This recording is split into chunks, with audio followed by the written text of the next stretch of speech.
Yo, yo, yo, YouTube, back with the Dollar Box and my man Charlie. It's live talking cards and eBay and all things uh, sports flipping card related and so forth. So Charlie, how you doing? I am doing good. Yeah, Had a good day. Did a little traveling this week, but found some time to pick up some cards, and I am yeah. just kicking back now, ready to talk a little more about the hobby and having a sip of some nice scotch as we talk. So I'm ready for a good evening. Awesome. Yeah, I would imbibe with you, but I'm not back on that train yet. I'm still recovering from a flu that was Yeah, pretty yeah, nasty. So unfortunately, I had to skip our card show we were going to attend, but um, next time. So we got the couple of big ones coming up, national and things like that. So I'm sure yeah, we'll have plenty yeah. of pickup opportunities. But something cool that did happen over the weekend. My team, Manchester City, won the Premier League. Erling Haaland and the boys took it home. So Arsenal couldn't stand on their own 2 feet, and they blew it on the last game. And so Man didn't even really have to win; they just had to watch Arsenal lose, and they won the title. So interesting sport that way. How many goals But did anyway, Holland score? he only scored one goal in their. It's not even Oh, the last game. They actually still have more games to play. But they have enough points that there's no way Arsenal's going to catch them. So, oh, okay, all right. and then the bigger part of that is you have to place, so all these different leagues that play, you have to place a certain spot in those leagues. Then you qualify for the Champions League, where Oh, all the winners of those leagues come. So it's kind of like you've got your AFC, right, and your NFC, or in baseball, you have your North Division, and um, you have to basically rank high enough in there in order to get into that Champions League tournament. So, right, right. which is of course where you want to go. There's a lot of teams too that are kind of playing for their life in the last week or two. Because if you don't win enough games, if you're on the bottom of the table, you can get kicked out of um, the Premier League. So Premier League is the top league, if you will. Um, so if your team doesn't do well enough, you can actually be eliminated then from that league Oh, entirely, and another team would be popped up. So right. it's kind of cool because like Arsenal got beat by one of the bottom team. I shouldn't say bottom teams, but a team that was on the verge of potentially not being included in the Premier League in the next year. So by them winning, they essentially won a safety, right? Is kind of what Right. they call it, where they will get to play again next year in the Premier League. So yeah, pretty cool, pretty cool. So I was excited. Manchester City, I got to see them play live in person here, and been following them for quite a while. It was neat to see them. Now, this isn't a rare occurrence. They've won three in a row, I think, and like five out of six Okay. of the last years. So they're no stranger to winning the Premier League. Mm-hmm. The Mm-hmm. Champions League is a whole other story. That's a different level of play. We'll see how they go. But anyway, so that was exciting for me. I was homesick, but at least I could watch some soccer and some highlights and stuff, Yeah. and So do some cheering. random soccer story. I was in Okay, a local neighborhood convenience store by me yesterday looking for some mango Pepsi of all things. okay, And I had one of my football coaching association T-shirts on. It just said AFCA logo on it. And a gentleman was in there, and he said, "Hey, how you doing, buddy? I just wondered what does AFCA stand for." So I told him, and he said, "Oh, that's great. Keep it up. I used to be a coach myself. I coached a little European soccer when I was younger." wow, So he ended up telling me his life story. He coached in Sweden, I think it was, wow, something like that. Yeah, yeah. So, and he was also a traveling musician. Played trumpet for 16 years in a traveling wow. band. It was an eventful trip to the neighborhood convenience So store. you got mango Pepsi and a good story. I did I mean, not get that's mango Pepsi. oh, I went to three places and could not find it last night. So I was it's a little it. chapped. So at least I had some good conversation in it. I run into the same thing with my stuff. I drink this Rise because it's got all like your daily vitamins and it's got Sure. some ADHD focus type stuff. things I need just to function day to day. Right. And it's out all the time.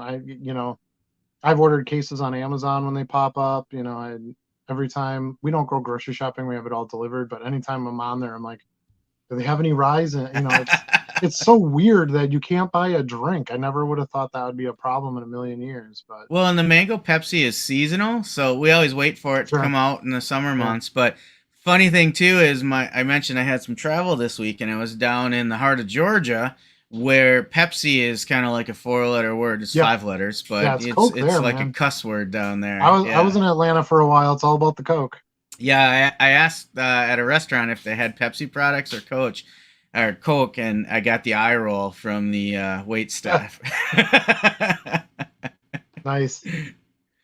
You, one of the things, and I don't know if it's this way anymore, but one of the things I remember, because I was in Atlanta in college, so it was 20 years ago, Hmm. but Coke products were cheaper than Pepsi products Right, there. right. So I don't know if it's because of that location, Yeah, the major bottling is right there and all that, but I would I always thought imagine that was so. interesting. I'm like, wow, Coke was, and I'm thinking like gas station prices, right? Because when you're in college, you stop and you grab a bottle or whatever. And I remember the bottles of Coke were like 79 cents. This just goes to show you how old I am. They were like 79 cents. And then Pepsi was like $1.20 or something. Like it was a huge difference. Right, right. It's like, wow, they really don't want you to drink Pepsi here. Yeah, I didn't notice a difference in price. I was kind of scrambling around. I didn't really pay much attention, but Sure. I will tell you that 80, maybe even 90% of every place I went into, just coolers and coolers full of Coca-Cola products and not Nice. much Pepsi. Yeah. Be all right with me. I'm more of a Coke guy. So Are ya? yeah, big time. Big time. If I drink it, I don't really drink soda at all anymore. Hmm. Um, I mean, I guess if you want to call this a soda, but there's no aspartame, there's no extra sweeteners, and it's only 4 grams of sugar. So Yeah, it's about as slim as you can get, other than carbonation, of course. right. But carbonation is in a lot of products. It doesn't make it a soda. So And that's um, that's the thing that gets me about Coca-Cola is I feel it has more carbonation, and that's why I like the yeah, Pepsi products better. yeah. See, and it would depend on what I drank, because if I wanted cola, I would definitely go to some kind of Coke product. Cherry Coke would probably be my favorite, and then maybe like Coke Zero or something. But then if I'm going to like something non-cola, then I would go to Mountain Dew, or Right, one of the right. flavored Mountain Dews, which of course is a Pepsi product. So, and do Which I honestly care who manufactures it? No, I could give it crud. I was just gonna say, Yeah, picking your soda brands is kind of like deciding which brands of cards you're gonna get, right? Are you a right. Yeah, or Panini like guy or a Topps guy for baseball? Or right, or which politician is better? You know, right, right, right. there's no victory in any of that. So, well, we got a couple of topics tonight. Hopefully, we'll get some people in the chat. We went back to StreamYard this week, just because we didn't feel like we got a lot of action on YouTube Live. I had a couple comments from some viewers that said that they got the notification that we were live, but then they went back and they couldn't watch right away, or whatever, for whatever reason they were going to jump in and then they couldn't find the live, and I don't know. So it just seemed like StreamYard had been smoother for us. I like the widescreen format better than the top to bottom, and our names on there. I like the chat display features that we Yeah, had. So we thought we'd go back to StreamYard. We'll keep working on the YouTube Live. It's that's a newer part of that platform, so I'm sure it's something that they're continuing to try to improve on too. We might jump back to that at some point, but for now we're gonna continue with the StreamYard. Plus, we have our fancy little duck up there, so right.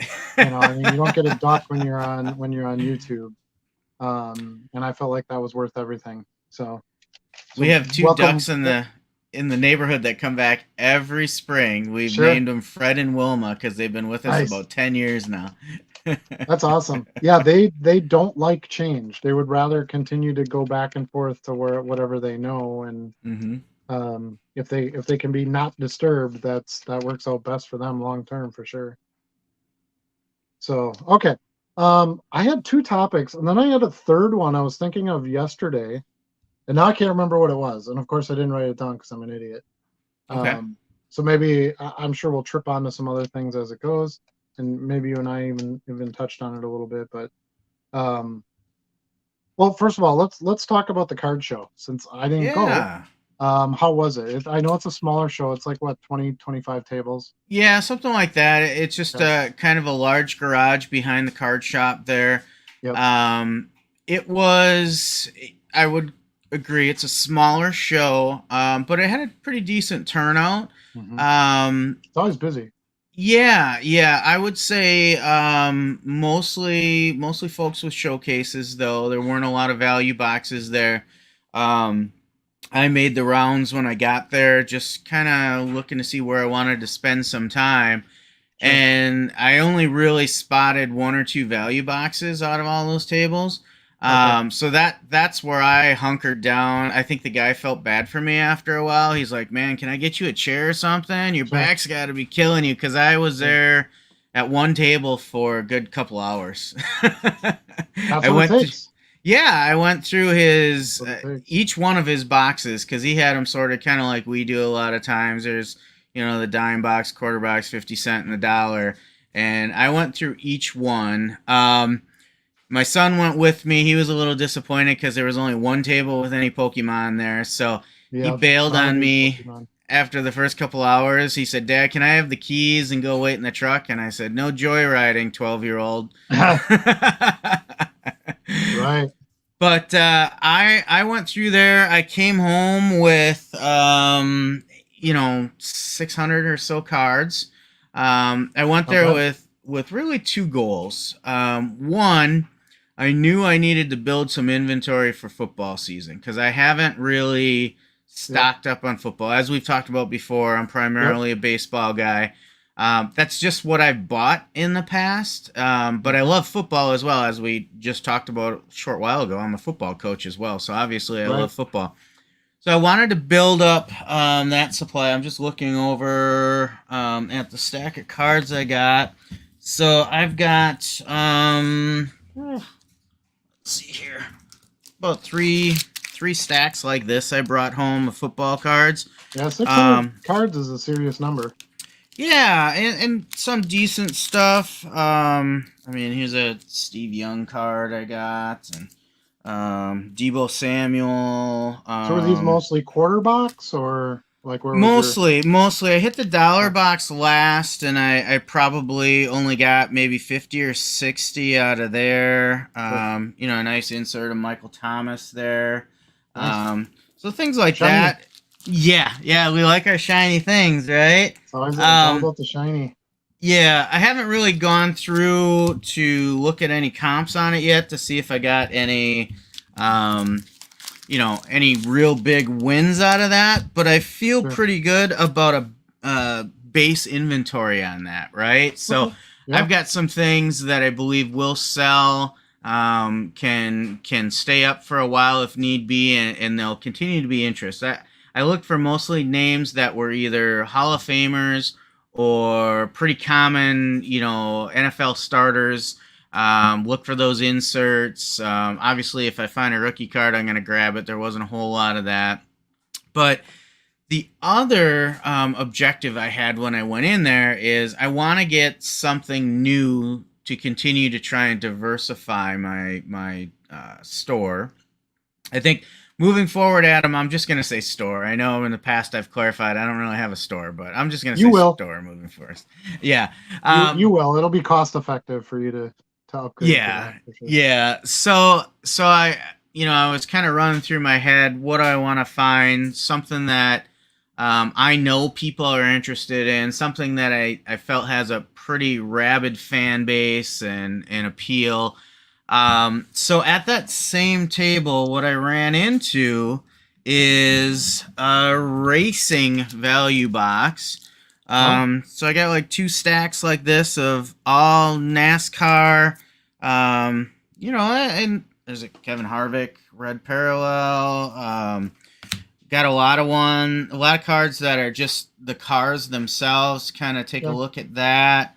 There are talking like NASCAR or Formula One or mostly NASCAR. Yeah, there's a Kevin Harvick Prism type insert. I mean, things that obviously there's some names I was looking for. Dale Earnhardt. You know, if I see that, I'll buy that in a heartbeat. Best I could do for him was I did find a card with his number 3 car on it from his motorsports team when he was still racing. You know, comps on that right now, there weren't a lot of comps out there. The one I found was a $20 card someone was asking for. So, you know, that's pretty much what I paid for all the cards I got, you know? Sure. I've definitely sold some racing. I don't buy a ton of it. Mm-hmm. I stick to the main names. Okay. You know, Earnhardt and, you know, Jeff Gordon and that kind of thing. Mm-hmm. But I buy a lot of Sports Illustrated for Kids stuff. Yeah. As we've kind of talked about before, it stretches your wings a little bit on some other sports. And I've gotten some racing, some Ford truck racing, and there's other things like that in those. They sell well. I've sold, you know, way more than I thought I would. Yeah. So, and they don't have a lot of cards. Right. That was the other thing that intrigued me about that. So I don't watch racing regularly. That's another thing for me is I don't have a lot of emotional ties to the cards. So full disclosure, baseball, there's a lot of cards.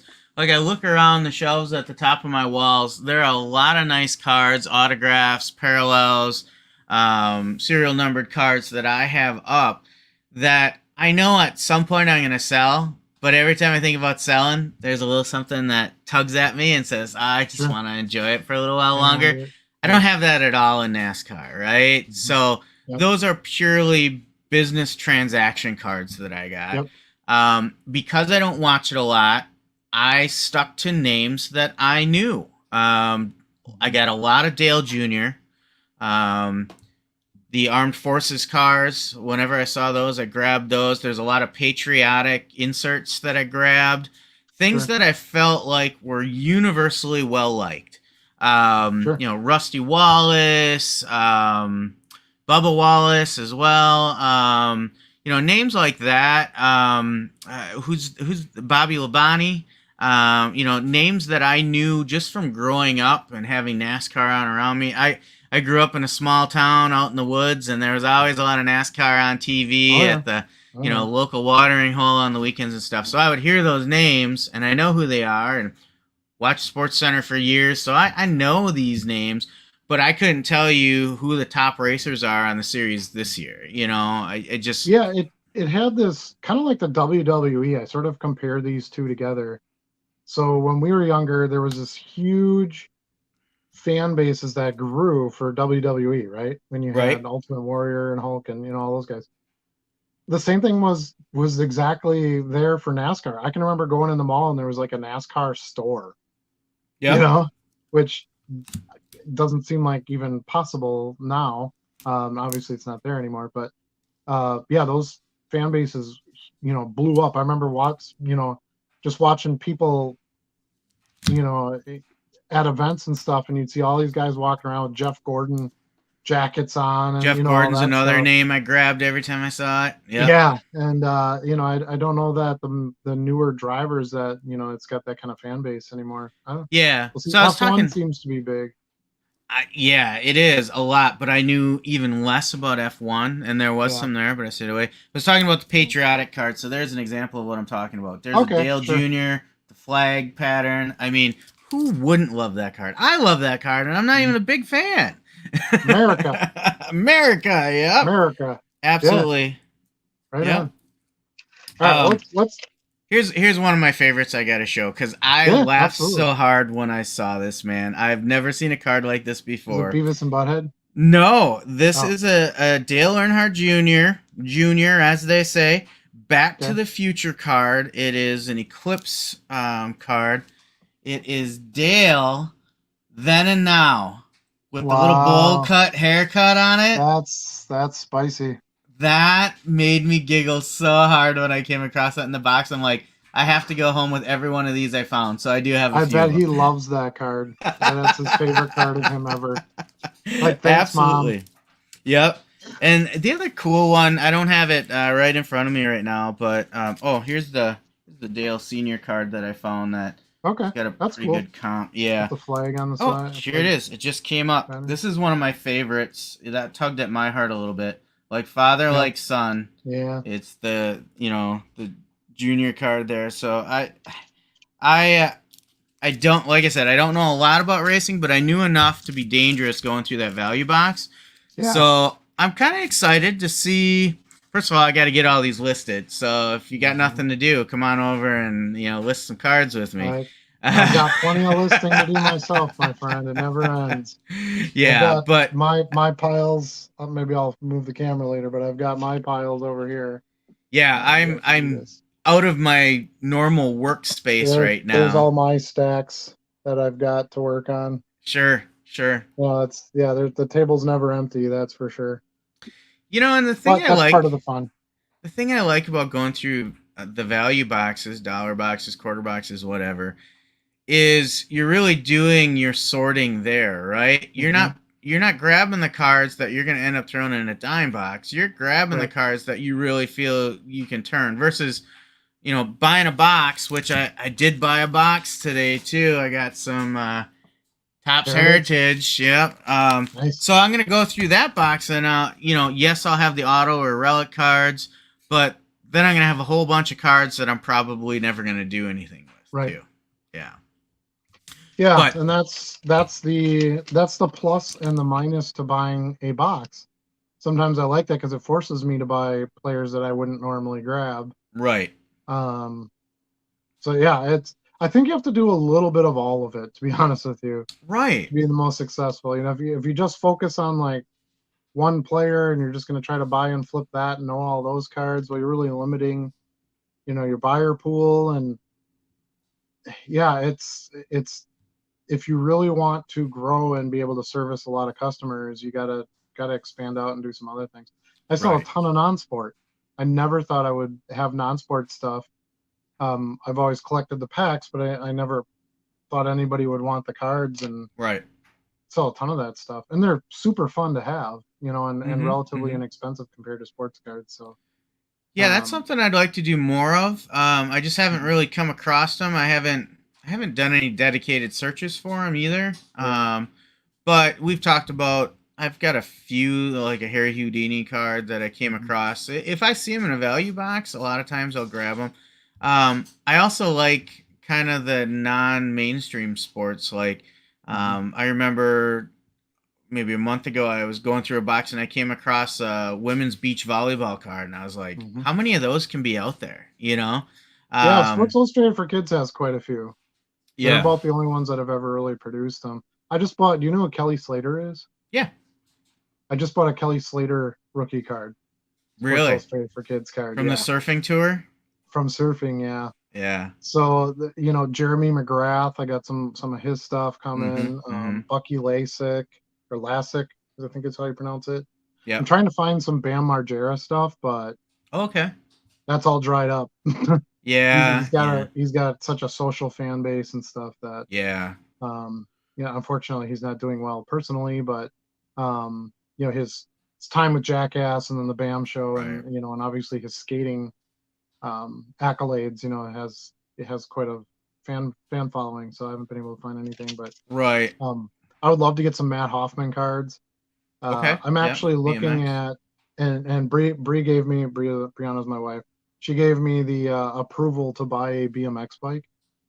Um, so when I was a kid, I did, a lot of the tricks, spinning over the handlebars and using the pegs and standing on the frame and doing all that stuff. And I always wanted a Haro Master bike. So like the top of Okay. the line Haro bike. And they were, I don't know, 500-600 bucks at the time, which was like, might as well been a million when I was like 13. Right. Right?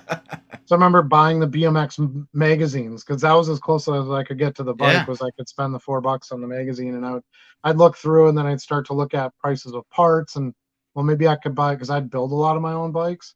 Mm-hmm. There was a bike shop in De Pere called Bob and Kips. I don't know. You wouldn't have been around at that time. I'm You not were familiar out with on the it. West Coast. But anyway, it was close to my school, like 2 blocks away. So I used to walk there sometimes after school and just work on bikes, building bikes. Never got paid. I was an idiot, I guess, because they were like, "Sure, come on over and build bikes." he'd give me a free like pack of those little donuts you'd put on your hand grips and stuff. Okay. Dice for my tires. They'd give me little things here and there, as payment once in a while. But anyway, so I always wanted this Haro Master bike, and they've kind of started re-releasing some of that stuff as we're all old guys now, and we can afford $1,000 for a bike Right. that we couldn't buy back then. So that's what I'm looking for. So now I started watching some of the old movies. You ever watch Rad? Yes. It's one of the best movies ever made. Yeah, exactly. It's one of the best movies ever made. So I started looking at different bikes from that movie and stuff, and then Yeah. the bike, now I can't think of the name of it, but the bike that Elliot rode in E.T. I want to say Husqvarna, but that's a chainsaw brand. Yeah. So that's not it. Yeah. It's some kind of Japanese type name, I believe. Kawakara, something like Okay. that. But I was like, oh man, that would be a cool bike, because those were really cool bikes back then. Stuff you couldn't afford. I just wanted a Mongoose, and all I ever got was a Huffy. Mongoose. See, Mongoose are cheap now. Now they sell them in like Walmart and stuff. Right. You know. Speaking of the movie Rad, I have a friend, shout out to Frankie. He's a huge Rad fan, Yeah, so much so awesome. that for his bachelor party, we had T-shirts made with the Rad logo that we all wore. That's fantastic. You should have got him the full racing suit, right, with the pants and with the name on it and everything. And one better, we actually went to the De Pere Theater, and we rented the theater to watch the movie Rad. Oh my god, that sounds amazing! What a great idea. Yeah, it's such a good movie, and it's not something you're gonna want to sit down and watch every night. It's not that kind of quality, right? But it's nostalgia times 1,000. Right. It's total 80s, and the music is bad, and all that great stuff. So, all right, we should probably get on to our topics now that we're not far into this. All right, we've got a few watching, so hopefully we can get some chatters in here too, so we can get some more input than just me and Charlie. We like to hear ourselves talk, but we'd love to get your inputs as well. So our first topic tonight was going to be talking about listing on other platforms. I know in the past we kind of talked a little bit about Whatnot. I went through the seller process and got approved there, and did a show. It was okay. So I don't know that it would never be like my main platform. But one of the things I've been learning is a lot of people are using, multiples of platforms just to get some more exposure and to maybe hit a buyer base that isn't looking at eBay for whatever reason, younger buyers maybe, or eBay, that's for the old guy, so is that something you'd ever considered, or do you have any questions? Yeah. I think we all, as we get started on this journey of actually selling some of our cards, I think we probably all go through kind of a research phase. I'm still with you that I think the worldwide leader is eBay. You got that worldwide audience for what we sell. Yeah. And that is the key point I would make for what we sell. Now, when I look at Mercari and some of the grading companies, auctions and stuff like that, it's a lot more showcase stuff, which is just not what I peddle in. Now, when I think about selling some of my better cards, maybe I look at that. The only one that I'm really taking a serious look at right now is Secure Trade Club. Yeah, you had mentioned that you signed up for an account on there. Can you tell everybody a little bit more about that? I think the Sports Card Investor channel just did a bit on that, or had the CEO on there or something like that. Yeah, the CEO was on there talking about it. So the interesting thing about Secure Trade Club is it not only allows you to buy and sell, but as the name suggests, you can trade with other members as well. It is a multifaceted platform. So I have gone out there and looked around at some of the auctions that are going on. You can do an auction. You can do sort of a buy now function, and they have an offer function as well. But then you can also make these trades And I think if I'm correct, the proprietary part of their platform is the trade builder function. So it's not just a one for one all the time. You Sure. can combine different packages together for cards. Um, and I also saw, speaking of cross listing things across platforms, I believe I saw they have a function to import your cards from eBay as well. Yep. Yeah. So when I think about how I might use this, I probably will list some cards out there. The selling fees seem to be a little bit lower than eBay. Okay. Now there's different tiers of membership. There's a free program, and then there's different levels of membership all the way up to a VIP, which gets you into some events and celebrity breaks and things like that they're Okay. advertising. But I think where I'll use that is probably some of my nicer cards that maybe I would want to trade to get guys, players that I'm more emotionally invested in. I think that might be a good venue for that. Um, Time will tell if it stands the Yeah. test of time. It's relatively new yet, but Yep. so far I liked what I saw. Okay.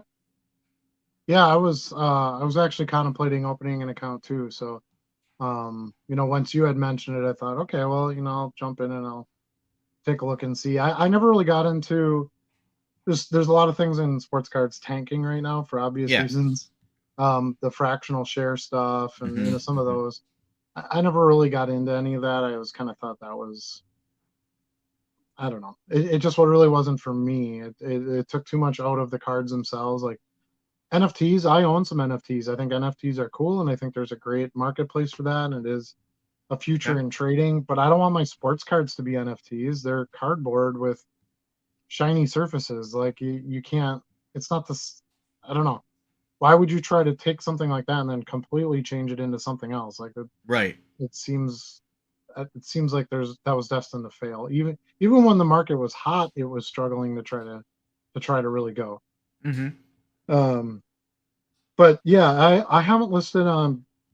Going back to our question, I haven't really listed on any other platforms. The only one I think of that could possibly work, obviously, Whatnot. We talked about that. That's great Yep. for the live auction stuff. But possibly Mercari. I know action figures do really well on there, and so do comic books.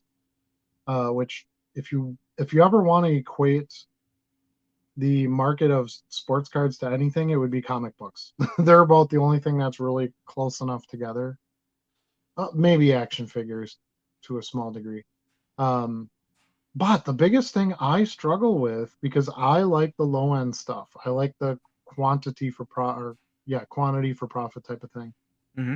Um, None of these places have good shipping deals, so it kills me. Even Whatnot, I was like, man, I got to start like I got to have people buy multiples of cards, or they're paying like $4 to ship $1 card. Yep.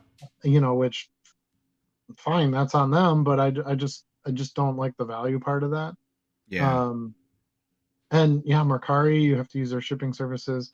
Now, that's what's going to change for me a little bit. Mercari just added a standard envelope shipping function, Oh. like last week, I think. So it's like super fresh. Um, so that's now compelling me to go. Maybe I'll take a few cards and throw them on there. The other thing that kind of was a challenge to me was I don't have that much time to list all these cards on eBay. Now I got to go put them on somewhere else. True. But there is a piece of software, or there's probably a few pieces of software out there that'll do this, but there's a platform called List Perfectly. And what you can do is it costs money. You have to have some kind of membership. I don't know what it costs or anything. I haven't looked into it that far, but I do know it costs something.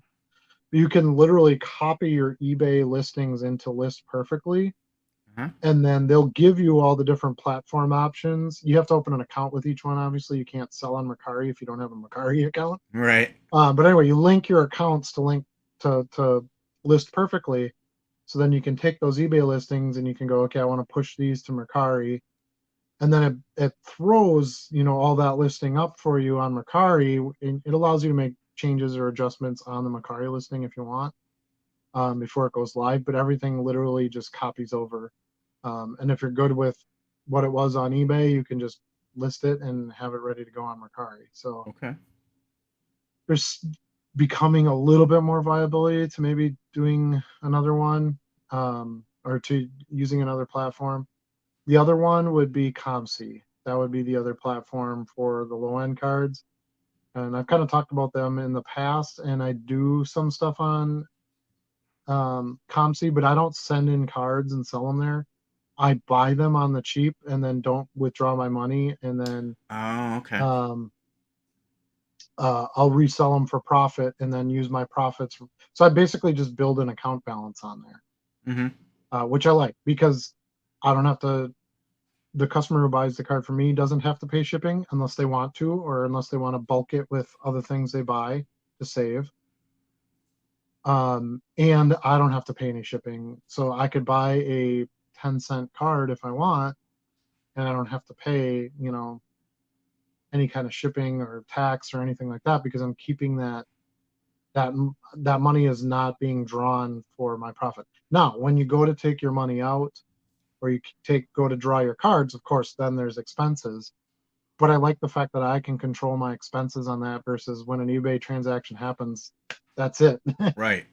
I have to pay their estate tax. I have to put money aside to pay my own income tax. I have to have my label in my envelope and ship the thing within 24 hours. And like, there's a lot going on there. Same thing with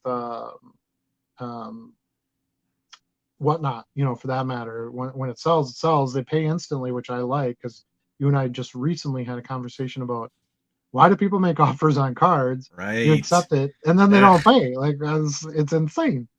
I never understood. It happens all the time, and I just basically choose to ignore it because whatever. um I'm not really at a loss. I just relist the card. It just seems like a foolish waste of time for everybody, I guess is the best way to put it. So I don't understand the motivation on it. Maybe something happened, in a situation here or there. I can understand that, but it happens more often than that it's got to be somebody's like, oh my god, he took my offer. Now I don't want it. Yeah, I don't. They bought it Yeah. somewhere else. I'm not exactly sure what happens, but Or is someone else listing that card and then trying to take down all the listings for other people? oh, I hadn't thought of that.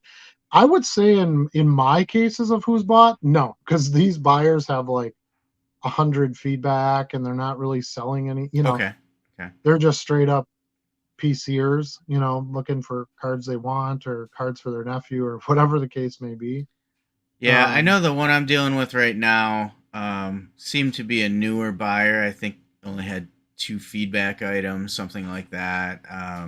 So yeah, I don't know. Today I got the message from eBay saying I can either cancel the order and relist or yeah. continue to wait. So I just contacted the buyer and I said, today's the last day I'll hold it. I'm going to relist tomorrow when I wake up if I don't have payment.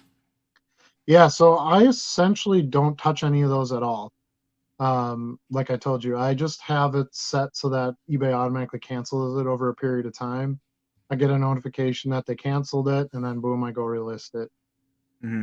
So I don't know if it's like 5 days, 7 days. I guess I never really kept track of it because I don't really care. The card doesn't get paid for. I'm not. There's nothing I have to do with it anyway. Right. Um, Other than make sure it gets back into my listings. You don't want it to be left out of. You want it to still sell Right. to someone else, but I don't know. I guess I just haven't felt like I wanted to keep track of any of that myself or hassle the buyer or anything Hmm. like that. If it was a really big card, if it was like a $700 card I sold or something, I might kind of chase that person a little bit more and say, hey, can you please pay for this? I've got your card ready to ship. Something to that effect, so that Yeah. you want to keep those bigger sales. But I do so few of those that hasn't really been a thing. Yeah, and I just kind of gently nudge them. The first message I'll send after like 3 days, and I'll just say, "Hey, just wanted to confirm Haven't seen payment yet. I've still got your card. It's ready to ship as soon as I receive Yeah. payment. And then the other times I've had this happen, after that message, a short while later, I usually see payment. This is the Yeah. first time that I'm actually going to end up relisting a car. I've even had customers say to me like, "Oh, I'm sorry, I can't pay till Friday. Is that okay?" Yeah, yeah, And so it's not about like, you made an offer, you got to pay. Like I'm willing to give them, whatever the time frame is, but you got to have some kind of communication. If it goes right, so many days, you never say anything, I have to move on. Like you can't, I'm not going to get stuck in the transaction either. right. It's not fair to the seller side either. Quick sidebar. Have you watched the Michael Jordan shoe movie yet? I have not. I would love to It's see it on though. uh it's on Prime for free. So if you have S- Prime, Get watch it. out. Yeah. I Guess I'll had be up my late shoes. tonight. I was trying to find stuff to watch on my sick days, and I'm like, holy crap, the rare up there, or air up there, or so I Yeah, don't know, yeah. whatever the hell it's called. It's amazing, by the way. But right now I'm looking at my own because I can see myself obviously in the camera, and I'm thinking I look very Ben Affleck-ish because he at times he wears like the scarves and stuff, and he the hat, and he's getting the gray in here and stuff, and I'm like, holy Well, crap. look, man. I You mean, know, I know I'm giving myself too many points. I'm just saying it was he it made got me with think of Ben J Lo Affleck. twice now, so. Right. Well, it's doing okay, I guess. I, one of the funniest stories I ever heard about a celebrity is about J Lo. I don't want to take the time now to tell it, but Kevin, who Kevin Smith is? Yes, yes. Kevin and Jason Mewes. So I've seen Kevin Smith many, many, many times live. He's amazing. Even back when nobody cared who he was, we were going to stuff like that. Now you got to buy tickets and all that, but we used to go for Right. free. But he has a great story about when J Lo came over to his house after her and Ben broke up. All right, fuck it, I'm gonna tell the story. So apologize for the language out there, everybody. So anyway, she came over to his house. She was all upset and everything. So he was like, "Oh, I don't know. Have you talked to Ben?" He's like, "What the hell? What am I? What do you want me to do?" Because if you don't know this, Kevin Smith and Ben Affleck are really good friends. Okay, they've worked on like Chasing Amy together and stuff like that. So anyway, so she's there, and he's like, "How do I get this chick out of my house?" It's J Lo, right? And Kevin's like, "How do I get her out of my house?" She's like, "Can I use your restroom?" So he sent her upstairs to a bathroom, and just figure, well, she needs to cry it out or whatever. Well, it must have been he of course doesn't clean his own house. He has housekeepers or that comes in or whatever. Well, they must have taken all the towels out of the bathroom for laundry. Oh no, that's not it. Sorry. Anyway, so she's in this bathroom, and he's like, "Well, what the heck's going on?" She's still in there and everything. And then all of a sudden she kind of comes out of there and goes rushing out the door and leaves and doesn't say anything. So he's like, "Well, that's super weird." So he goes up there and to look, just to kind of pick up the See what bathroom was or going whatever. on. Yeah. And he notices there's no toilet paper in there. So he's like, "Well, what the hell?" And then he notices one of his hand towels is missing. No So he's way. like, she took a crap in my bathroom. There was no toilet paper, so she wiped with this hand towel and didn't want anybody to know. So she stuffed that in her purse and she took off out of here. And he tells the story to everyone. It cracks me up he must have told the story like 3 or 4 times at different events I've been at. Yeah. So anyway, That's yeah, awesome. he's a great storyteller. So look, we do have a comment out here. JD's in the chat. Thanks for jumping in, JD. He says he does not like the Mercari envelope because they don't provide you or print an ASUS number on the envelope. So for those of you who don't know, an ASUS is the little. I don't have an envelope in front of me right now. Otherwise, I should. I didn't bring any of my mail up with me. I don't think I did. Everything I have is like regular. The tracking number? What's There that? we go. Let me cover the address here. There you go. Yeah. Yeah, so the ASUS is like the internal tracking service that eBay uses for online sales envelope programs, I guess, if all that makes sense. Right.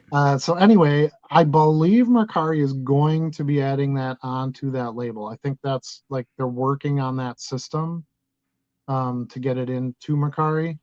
Last I heard, so I guess we'll have to see how that turns out. But you're right. We need some sort of tracking number that we can share. Um, Trivia and question. he's What the heck does ESUS stand for? I assumed it was eBay Standard US. I believe that's correct. Yes. That is a total guess. Yeah, I actually do think that's right. So you're right. Mercari would have to come up with like MSUS or something. I don't know.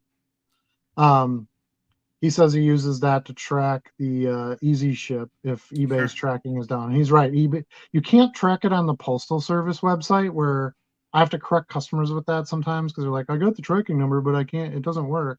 Right. You have to track it with inside eBay, or you have to go to that easy ship website does track the eBay label numbers. He I've also never says he tried had Easy Ship before, so the a that must be like a consolidator for a lot of the different tracking yeah. sites. So like I use a package track app on my phone because I always have so much stuff coming in and out, whether it's Amazon, eBay, stuff for kids for school, you name it, it's on there. Medication for the dog, everything's in there. Yeah. And I can track UPS, FedEx, DHL, USPS, international mail, but none of them work with the eBay standard envelope. Only the Easy Ship one does. So JD says he also had a card sold on Mercari that never tracked, and they basically told me, well, if it starts tracking, we will go from there. And the customer was able to cancel it. So essentially, you got screwed. You sent the card and didn't get the money. Yeah. Basically disappeared. Let's see. Yeah, he's. I think he's replying here to my comment about they're going to be adding that track number. He Mhm. says it's good to hear. It's something he would want to have. Easy Ship. Yep, we were just talking about Easy Ship. Um, yeah, Etsy has them as ESUS numbers too, though. Okay, so maybe Hmm. ESUS does not stand for eBay Standard United Service. Envelope Standard US. Oh, envelope standard, I bet. Yeah. You're right. Envelope would make sense for the E. So Envelope Shipping US, we're something like we're, we're that. unpacking it all here tonight. Boy, I got some On research the to do this week. shipping services. Yeah, sometimes my brain hurts just trying to get through it all. Um, yeah, I know some sellers who deal with stuff on Etsy. I don't want to do that. I think Etsy was better when it was a platform for people who make stuff and want to sell it. Yeah. I Agreed. don't really want to use it as an e-commerce, site for the stuff that I do. So, yeah, I get it seems foolish because you'd be like, well, I want it on as many places as I can get, but I don't really sell stuff on Facebook. I don't really use Instagram. I don't sell the way I look at it is I don't sell those kinds of cards. I'm not going to go on Instagram and post, hey, I got a classic Michael Strahan rookie card. Like, no one's going to want to look at that. They want to look at the, gold out of 10 autograph Justin Herbert rookie, right? That's the sexy card. That's worth, 10 Right. grand or whatever. And I have some of those cards in my PC, and I do share PC stuff once in a while. But as far as like selling, how the hell am I going to sell this card on Instagram? Yeah. Yeah. Now Facebook, I So think there's a better place for me personally if I were to join different like local groups. mhm. Like let's say there was a Wisconsin sports trading cards group or Yeah, something that I could buy and sell just within that group. That might make more sense to me. I've bought on Facebook. When I got back into it, I would go to Facebook Marketplace. Hmm. Um, I did have a couple buyers that found me on eBay that wanted, because I was basically just selling farm stuff at the time, and they would say, "Hey, can we just meet somewhere and do this?" Yeah. And I did that a few times, um, which eBay doesn't want you to do that. So, but um, the guy lives in Green Bay. I'm not going to mail the stupid thing, right? Like, What? But isn't there an so option for local pickups? if you turn that option on, yes. Yeah. So these people messaged me to ask me if I could do something in person. Well, I'm not going Hmm. to pay eBay a fee to do that. Okay. You know what I'm saying? So So is there um, a fee if you were to revise the listing to include local pickups? No, but I would have to pay the eBay fees if they bought that way. Oh, that's true. To Yeah, me, you would eBay have is to the to self-report or me eBay something. is the trust, right? So Yeah. that's like your U.S. Treasury, when you send Yeah. a wire, right? Like I like you and you like me, but we don't have to trust each other. We can use a neutral party who's just making a fee in the middle, an escrow agent, to Right. make sure that transaction gets completed for both sides. That's basically what eBay is. Yeah. Um, and I don't need them in a transaction where I can hand him cards and he hands me a $10 bill. Why would I Right. pay them 12% to do that? So, um, But eBay made the connection, so they want their cut. sure.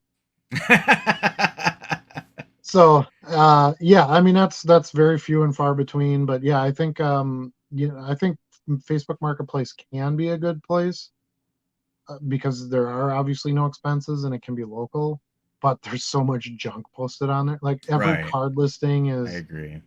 I've got a 1991 Fleer baseball set. I want $25. Like nobody wants. It's all stuff you don't really want. It's bulk or whatever. Right. Things people want to ship, that kind of thing.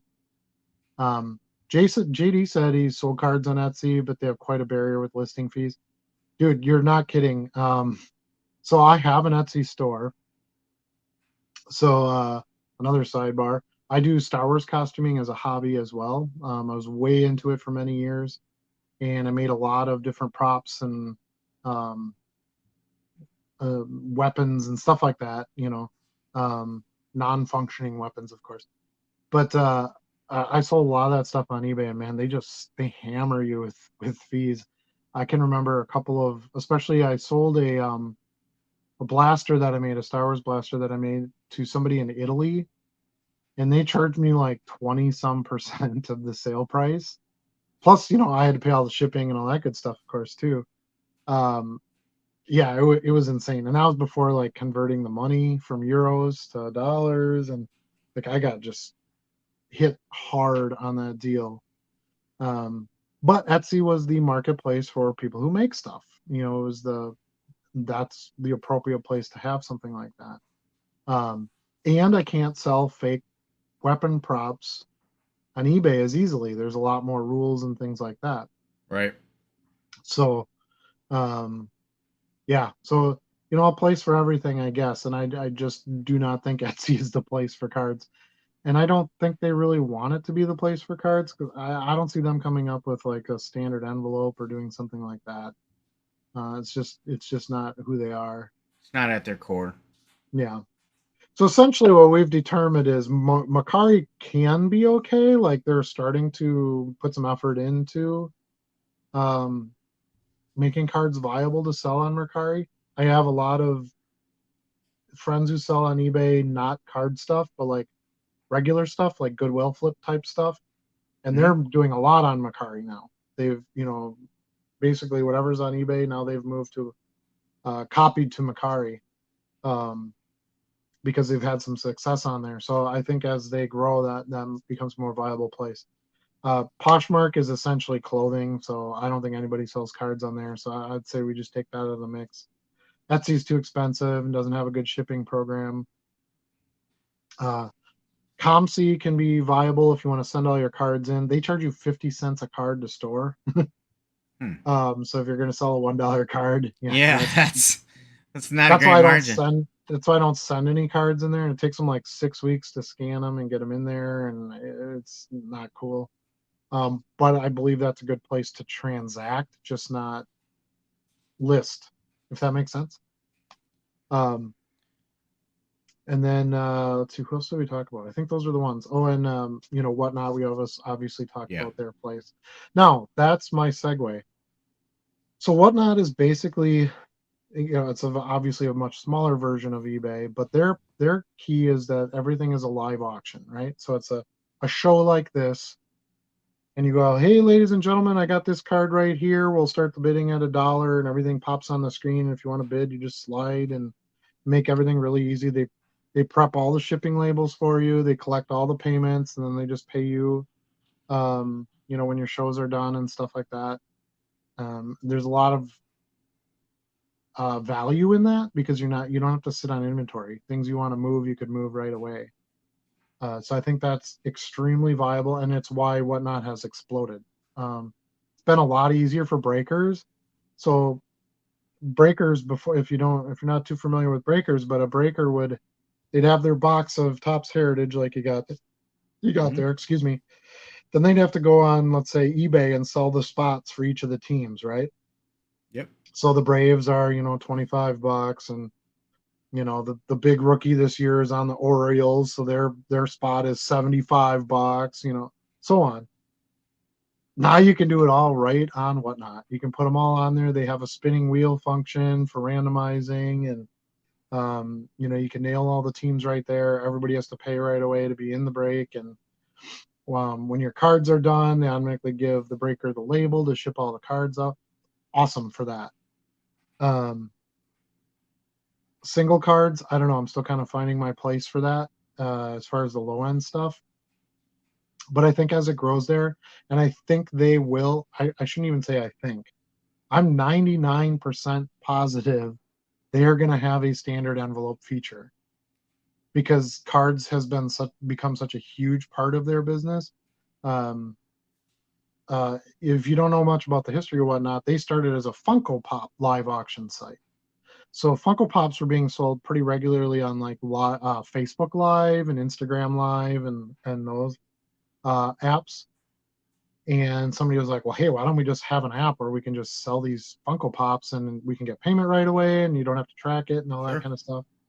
Um, we can charge fees, right? There's your motivation for having the company. But it's expanded greatly into cards. Cards is probably their biggest mover at this point. Um, so yeah, and actually JD makes a point here. I'll put this on the screen. He said they have a marketplace feature not requiring live sales. You are 100% correct. And here's what's really cool about the way the Whatnot store functions. So let's say you put a bunch of listings in your store, just like you did on eBay, and you're doing a live show, right? So let's say I put this one up. I'm like, hey, a Michael Strahan rookie card, $1. We'll start this at $1. Let's say it ends at $3, and the person who bought the card for $3 is on the chat, and they're like, dude, you got any more Michael Strahan stuff? You can literally go into your fixed listings in your Whatnot store, change it to on auction, throw it right up on auction, and let Ooh, them bid. that's a nice feature. Or they could just go in and buy it, and add it for the one shipping label.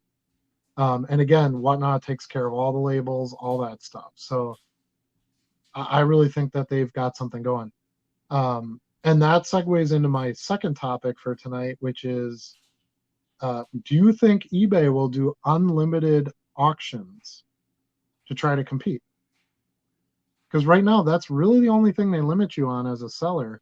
I can remember when I first started on eBay and I had a store, they only let you list like 200 items or something in your store. Now you can list like 60 some thousand, 70,000 before you have a listing fee.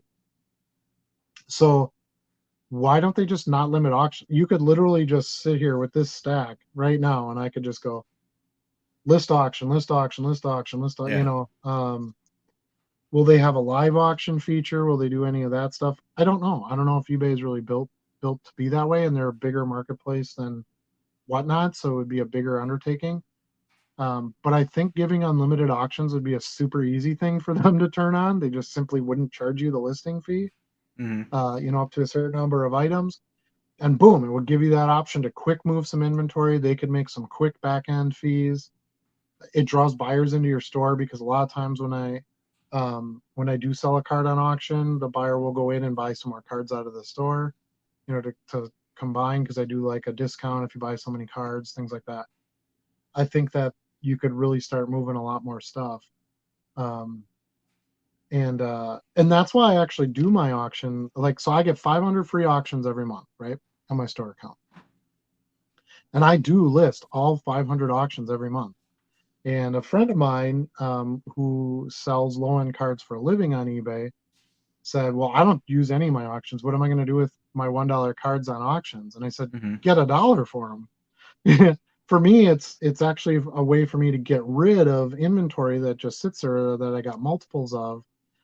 And it's pretty rare somebody's going to go on there and bid on $1 card. They probably, if you're listing 500 cards of the same player, like theme it out, right? So you would list all football, or you'd list all Tom Brady, or you'd list all basketball, or you'd list all baseball prospects for 2023 or whatever. Um, so that, when you have somebody looking at bidding on that stuff, it's like items that they would want to bid on together. Because as soon as they bid on one more card, you're in the profit. Right.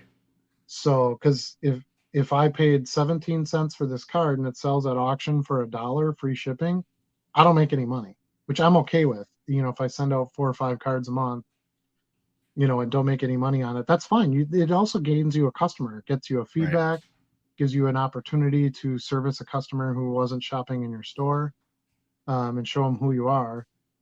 But in the same light, they come in and buy 4 or 5 of these cards. These would have just sat in my store as, copy number 15, copy number 22, um, versus now I can get all 5 of those out the door at one time and you want to keep buying, you want to keep listing, and then you want to keep pushing them out the door. Yeah. That's a great point of view on that. I will tell you that typically the cards that I listed that low, I didn't really think about auctions that much. When I was thinking auctions, I was thinking, what are the cards that I think people are actually going to be searching for? Because when I Right, the think cards with auction, action. I'm looking for Yep, competition and yep, bidders, right? yep. But you're right. A card that I sell for $1 with one bidder as time expires is better than a card sitting in a box for another 6 months. Mhm, And to your point as well, there's value in that feedback. That person maybe browsing your store because they bought that card, and mhm. they get the option to see what else that seller has, and then maybe they buy that $5 or $10 card as well. Um, so I may have to rethink that. I really was Well, holding back because I was thinking, who's looking for this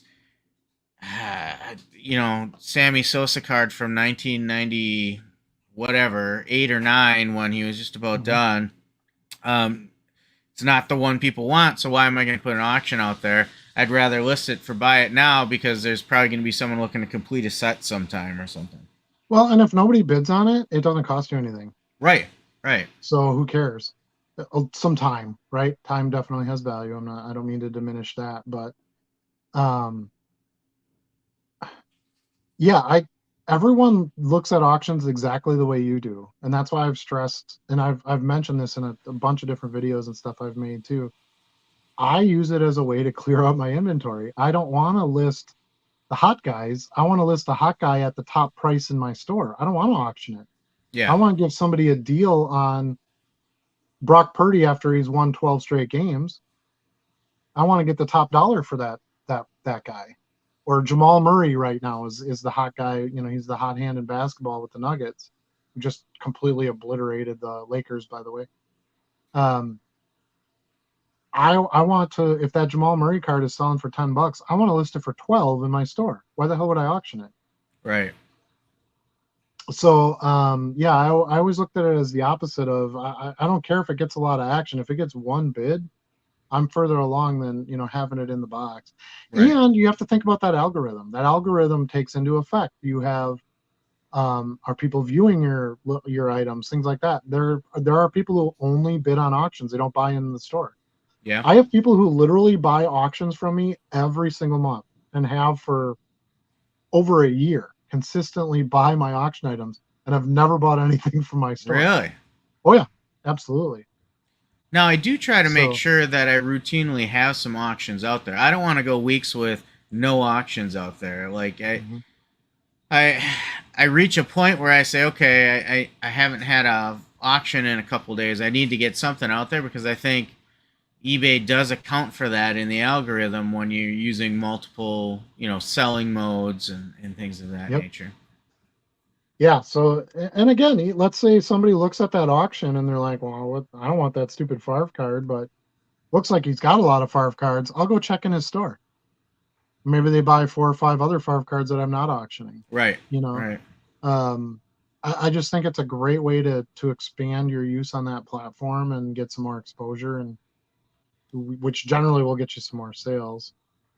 JD says that eBay has injured their auction side by implementing auction-specific promoted listings, which he's correct, but it generates them more revenue. That's why they do it, of course. Hasn't been the same for me since as far as views and bidding. Yeah, it does seem to get less views. I used to I'd list like 200 items on auction and like 180 of them would sell. It was insane. So it was a really great way to move backup inventory. Granted, the market was hotter then too. Now I'll list, let's say I list 200 auctions, I might sell 35 of those cards. So you don't get as much action as you did. And I'm selling basically the same cards. I'm comparing the types of cards that I would list Right. in the scenario. So yeah, it's not as great as it once was, but I still think it gets people into your store. Costs you nothing to list that auction. It was free. If it ends and doesn't sell. Now, here's the trick of what I do with those auctions is when it doesn't sell and it just goes into my ended listings, didn't sell, I leave it there because I just relist it the next month when I get my free auctions again. Because I'm not going to recreate the wheel and take a photo and list this card and do all that. I'll just send it back up for auction. So I just kind of keep sending the same ones in, and then whatever I've sold, which opens up, more listings I can put on, grab another stack of whatever cards and then add them into next month's auctions. So that's how I do it. I mean, you have to, obviously everybody has to find their own way, but yeah, and JD makes a good point here. He's like, if you put it up for auction, you can also hit, add a buy it now or best offer. Yep. And it doesn't cost you anything additional, which is true. I haven't worried about that too much because they're generally like 10-cent cards that are the cards that I've paid 10 cents for, 15 cents for, that I'm listing for that dollar. So I don't know that if I put it at buy it now at $1.29 that it would get me more action, but I could be wrong. You that might be something I should consider more of too. Yeah. It's a good point. I didn't think that you got I don't want to say charged, but I didn't think it counted against you as another listing if you do the auto relist as well. Yeah, I do the auto relist, but if I don't have any free auctions left, it's not going to auto relist. Oh, it'll stop that too? Well, yeah, because otherwise you have to pay for it. Yeah, but or are you talking about when it does the relisting up to 8 times or whatever? Yeah, so if I put something out on auction for 5 days and it doesn't sell, yep, it'll automatically post it another 5 days, right? Correct. But it doesn't say now you've used 2 of your auctions for the month. It's still the one until it sells. You're correct, but it doesn't just relist forever. It only relists a certain amount of times, and then it's done. Yeah, I think you're right. So I'm talking about when it's done. You're right. I do let it relist it. But I'm saying when it's done, and it's like, these are your things that literally didn't sell.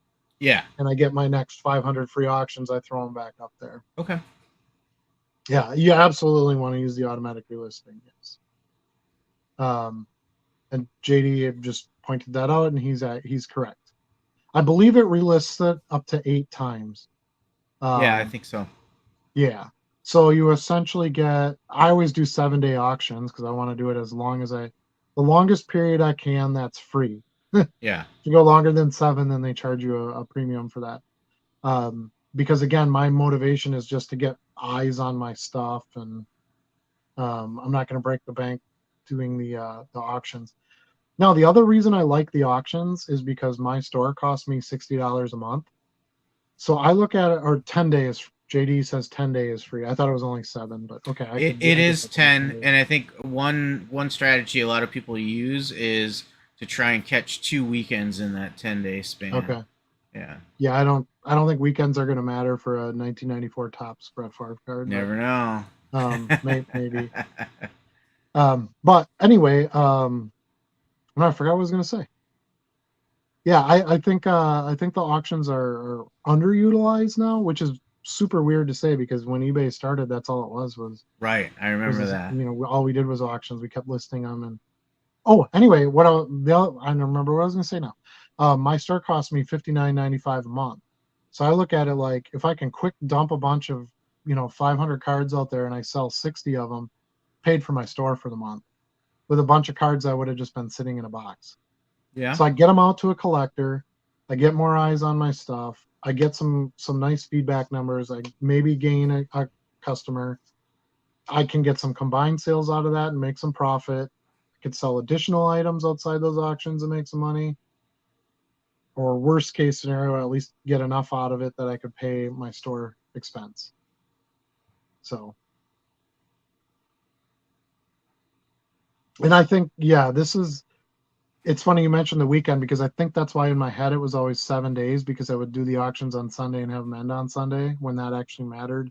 I don't think it matters anymore, especially not for what I auction. But he kind of pointed it out here. Oh, that makes sense. And you would land on a weekend, which I'm pretty sure that's why I thought it was 7 days. But I think there's some truth to that. Like, I'm sure there's people out there that do most of their shopping on the weekend, even on eBay. Like, sure, they're up absolutely. early in the morning for work. They're not looking, till midnight during the week.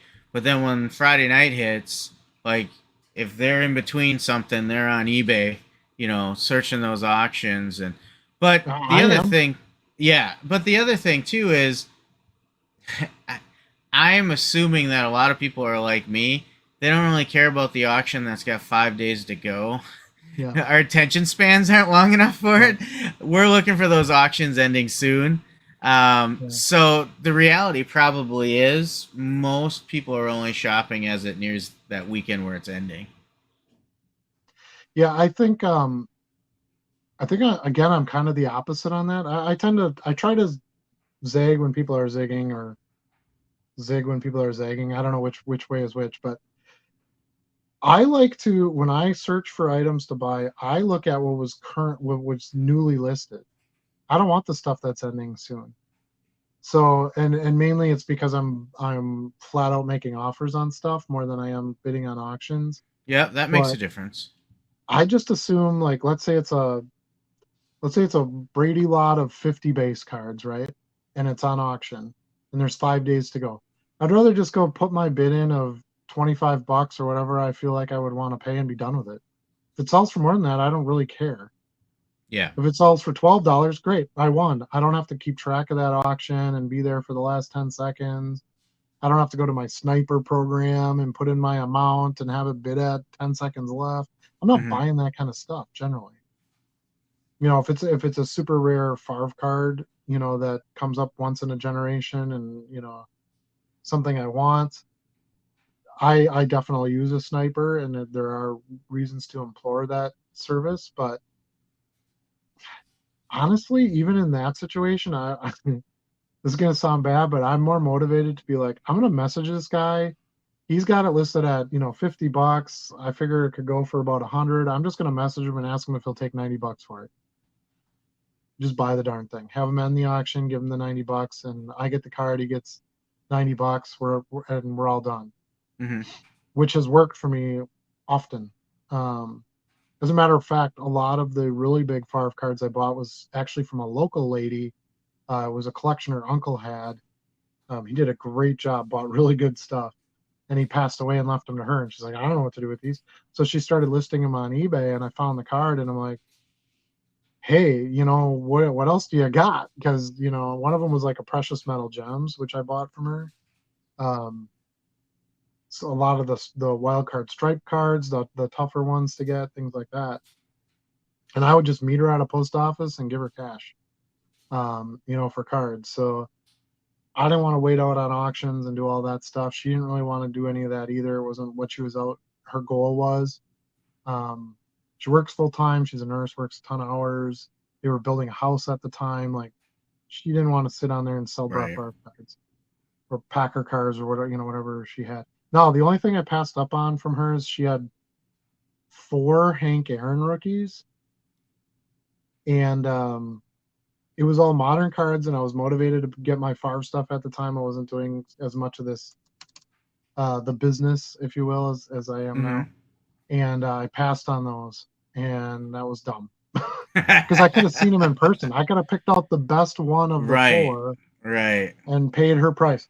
No, she wasn't a stupid person. She, did some comps, and she kind of had an idea of what prices were. And, we would negotiate it a little bit, because it'd be like, well, you're not going to pay any fees on this. There's no shipping. There's no insurance. You don't have to worry about, damage, and because somebody coming back saying they didn't get it, and Right. it's going to go to a local collector. I'm going to keep these. I'm not going to resell them, which is what your uncle would want. We went through all the things, the pros to each of us handling the transaction that way. As a matter of fact, I videoed a few of them, but the biggest one was I did video when I purchased the precious metal gem. So that's a great video. If you haven't watched that in my library, go back a ways and look that one up, because that's a very unique transaction. You don't see those cards transact very often. Right. But yeah, so I don't know. I think that eBay doing unlimited auctions would be a smart move on their part. It would allow them to compete with some of these sites that are letting people move cards faster. A lot more turnover, because quantity kind of matters in this hobby Right. of being able to move. Even if you're trying to sell big cards, you want to buy one, sell it, buy one, sell it, buy one, sell it. In our case, buy a lot of 100 and then sell them, and then buy a lot of 100 and then sell them. Yeah, they need to find a way that you can move stuff quicker. So those were kind of my two topics for tonight. What does JD say here? Don't have my glasses on, so I got to get a little closer. See, now as the Sunday nights are flooded because scheduling listings are free. You're right. Everybody thinks you have to end an auction on a Sunday. So now all you're doing is getting piles of auctions ending on Sundays. That was kind of what I was referring to earlier, that it's not really a thing anymore. It doesn't really matter. Yeah. And you can schedule your bids too. So, everybody, there's 1,000,001 sniper programs out there. You literally just download it. You put in the eBay number and how much you want to bid and when you want it to bid for you. It doesn't matter if that item ends on a Tuesday or if it ends on a Sunday. If you're sniping, who cares? That's true. So I don't personally put much thought into that. Yeah. What I do switch back and forth from is how many days I list it. Some I run a short 5 days, which I think is the minimum you can do. Yeah. And then I think others, it's 3 days. I think 3 days is the shortest. Can you do the 3? Okay. I know think there's so. There's offers out there that you can only do for a fee too, like certain Mhm. settings. But usually I'm doing either 5 or 10-day. I wish I could tell you that I had a really, amazing formula for calculating how I do 5 versus 10, but Yeah. it's really more of a gut feel. And sometimes it's more about how do I feel about letting this card go too. Yeah. So I don't know about you. When you do your auctions, do you just default everything to 10, or how do you make that decision? So like I said before, I do 7-day auctions. Mm-hmm. And when it's the first day of the month, when I get my 500 free auctions, I list 500 cards. Done. So That's just it. always 7 days. Yep.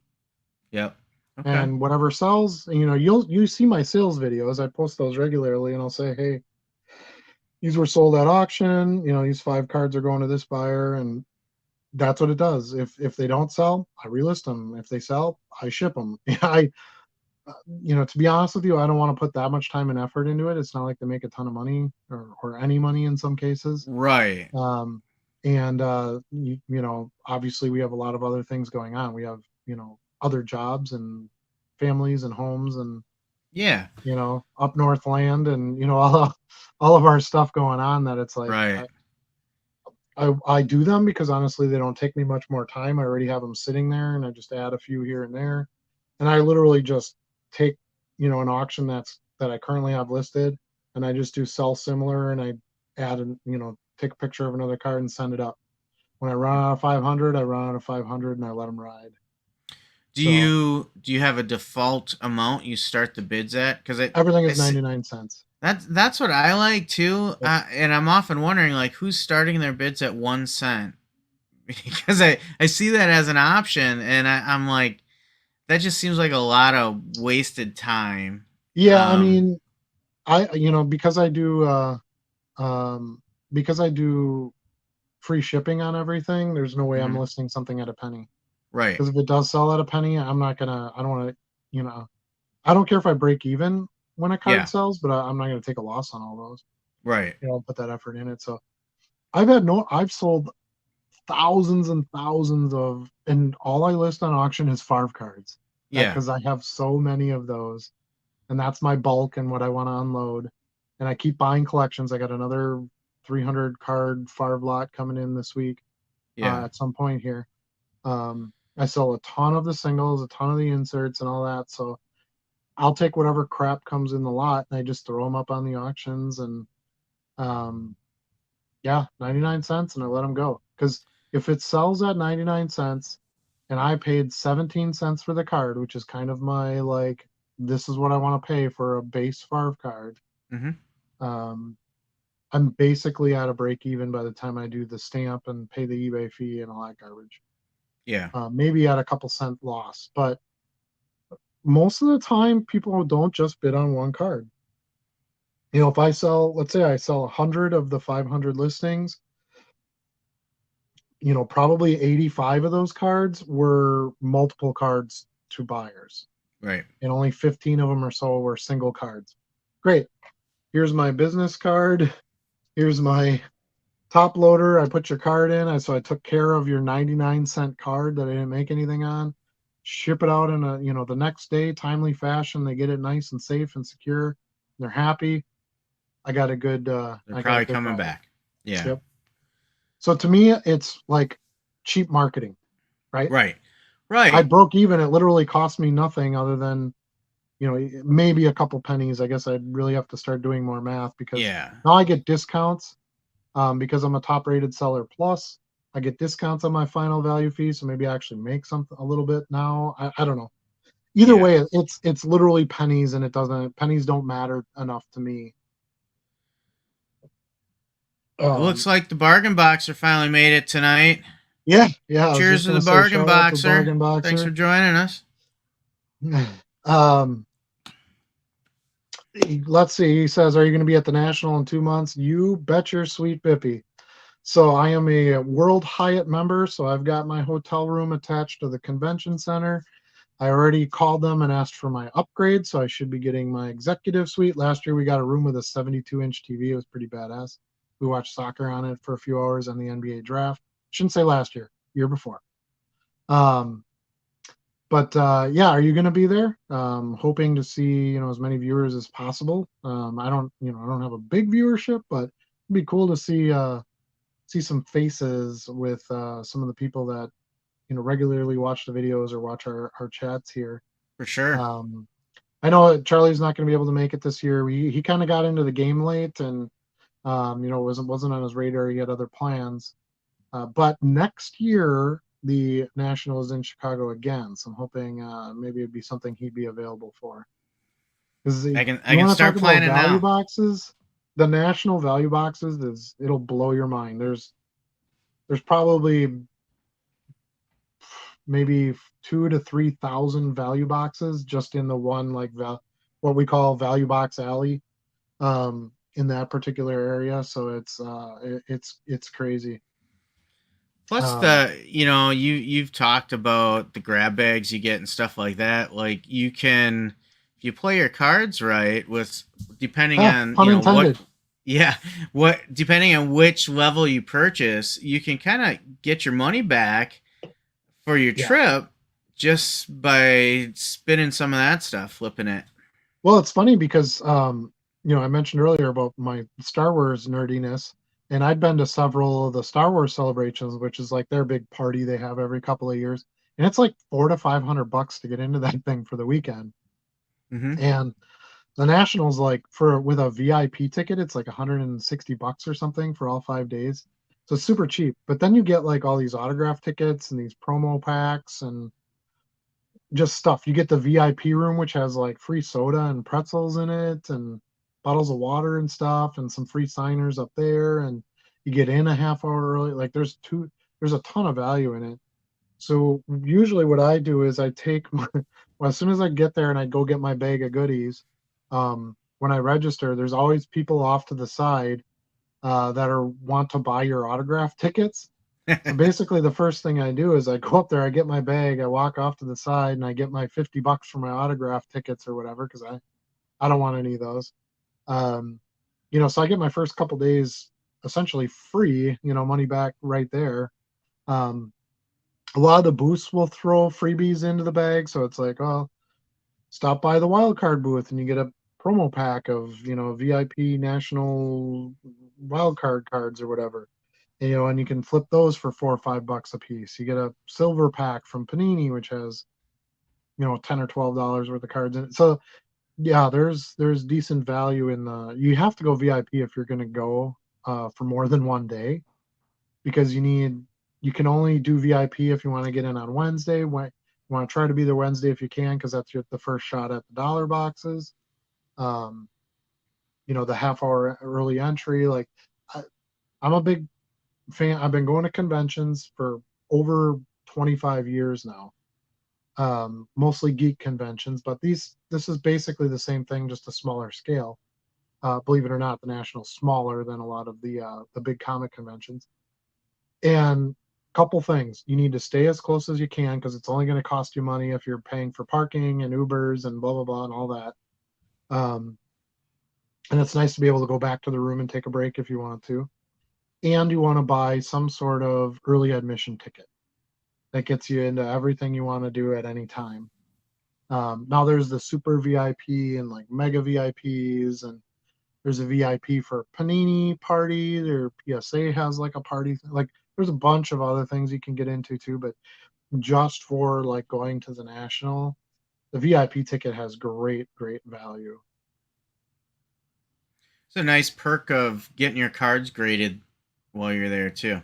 Yeah, and that's something you can do Thursday morning. You can go, well, at least PSA does this. I don't know about the Right. other graders. I would only grade PSA, but Thursday morning you can go. You can get all your graded stuff ready to go before Thursday.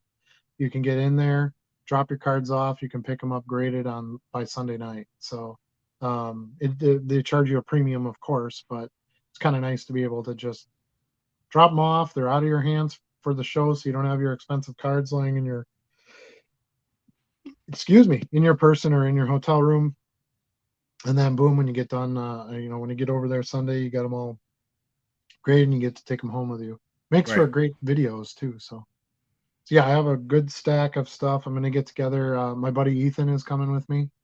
So we'll get together a week or two before the show. We'll get our PSA order forms all completed. All our cards in our card savers with the little ID numbers on them and stuff. And um, that'll be first stop on Thursday. Even being prepared and getting there right away in the morning, it's going to be a couple hour wait in line, likely. So I'm kind of hoping Ethan will be kind enough to maybe stand in line for a little while and hold my cards while I dollar box for a little bit, and then I'll pop back and hold our spot in line, and maybe he can run out and go after a few things. But that was one thing that helped me a lot, and I owe him a debt of gratitude. Ethan went with me last time to the show, and he was only looking for a few things, whereas I'm hours and hours and hours and hours and hours in these dollar boxes. And he's like, well, I kind of looked at what I wanted to look at. I can help you. He spent hours in those boxes and loved it. Looking at old 90s like calling cards, dude. Right. The cards where you'd have to scratch them off and you got a certain number of minutes and right, insane. He loved that stuff. And so he's like, yeah, I'm just really excited to go through the dollar boxes for you. So to have two of us going through them for me that is a huge asset. Um, you can look at it in two ways. You either cut your time in half or you get twice as much There's stuff. the volume. Yeah. I like the twice as much stuff part. So, but yeah, anything you can think of. eBay will be there and they'll have special card giveaways, and golden auctions will be there, and like it's the thing to go to if you're into cards. So um I mean, you'll see a showcase of somebody with just like stacks of Tom Brady Bowman Chrome refractor rookies, right? $500,000 worth of cards in just a little row in a case, or a bunch of mantles. Last time the Hannes Wagner, the best condition Hannes Wagner, I think it was a PSA 2, they had on display there. And I got a picture with it. I mean, you can't hold it or anything. It's in a glass case with a very large dude standing behind it. but it's it's a $6 million card. I took a Right, picture with a that's six super million dollar cool. card. It's insane. It's insane. And yeah, so it's like nothing else. If you dig cards and you dig, there's lots of cool athletes that are there. Rex Ryan was at a table right across from me when I was digging through a dollar box. He was walking around buying stuff, and Did he ask you to um, take your shoes off? yeah, yeah. Um, a couple of the soccer players that were there to do signers. I was at the Tops booth, and they were at the Tops booth when I was there looking at stuff. I can't remember who it was. Giardini. Anyway, um, it's just to try to have something like that all put together is just pretty cool. Yeah, I So you am don't sleep a lot. definitely. You get really sore. You need a ton of ibuprofen. Um, all we eat for like a whole week is Giordano's pizza. We get two pizzas and we eat for an entire week off of that because the things like that, it's amazing. It's right outside our hotel room. So I literally, first night, I'll head down to the lobby. I'll have Ethan order the pizza. I'll wait there. Pizza guy comes with like just stacks of these. And it's just a crowd of us out there, and he's just slinging pizzas and taking people's money, and it's an unreal experience.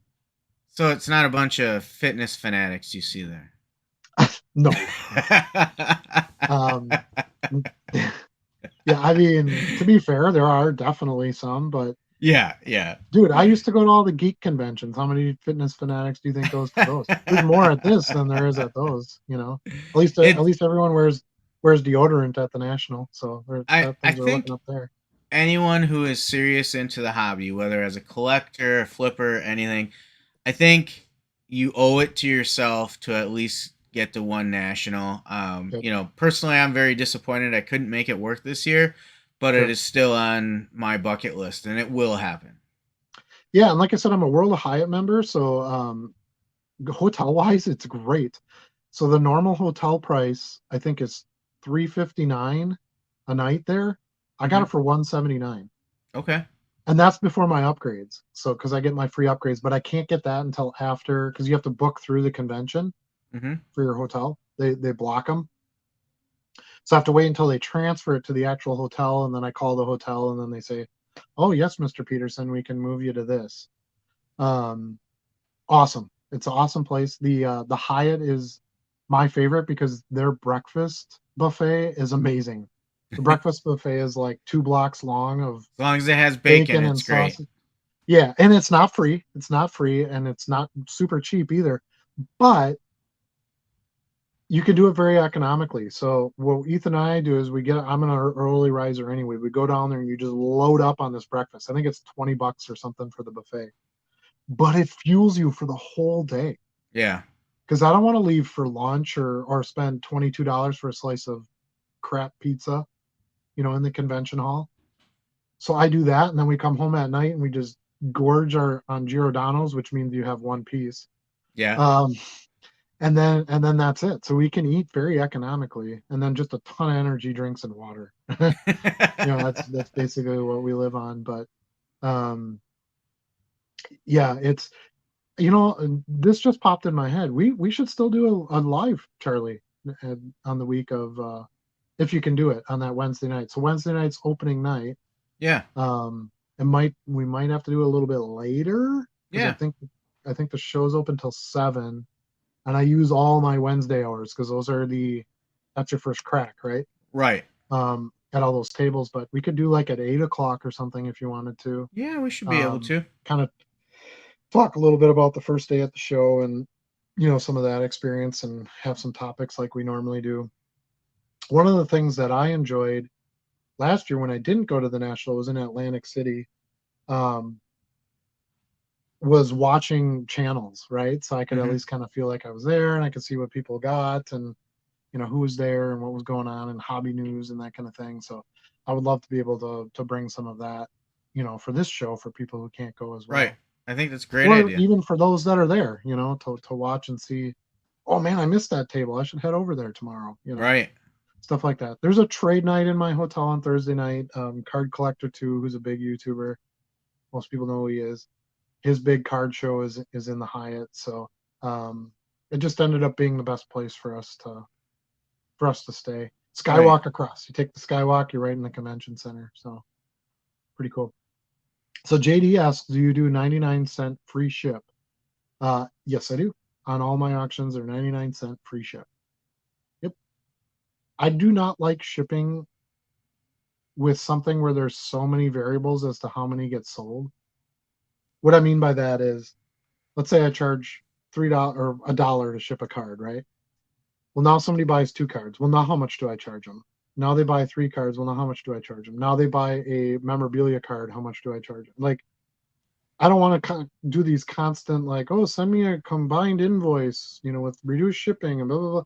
That's more pain in the butt for me. I'd rather everybody who looks at the price of an item they're buying, they add the shipping onto it anyway, right? So let's say you're going to buy a card for $1 and it says $4 shipping. When you look at that, how much does that card cost you? $5, right? Yeah. You look at that as a $5 card. You don't care about the stupid dollar that's listed there. You look at, what is my money out, what do I got to put out the door here to get this thing to my house? I also like that I don't have to worry about it in feedback.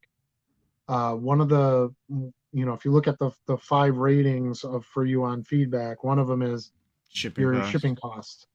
I never have to worry about anybody saying, oh my God, his shipping costs are outrageous, because I don't charge anything. Can't beat that. Can't beat that. Doesn't get any less than that. So I like the ease of it. I like the fluidity of it. And honestly, they're so cheap to ship now with the 60 cents and all that I essentially am building those shipping costs into my listing price. There is some argument to say, well, then you're asking more for the card, and now it makes you less competitive because another listing might be out there for cheaper. I don't care. Because again, when somebody looks at that other listing, they're going, yeah, but dude, he wants $4 shipping and this guy's going to ship it for free. So I'll pay his price. Yeah, there's trade-offs on it.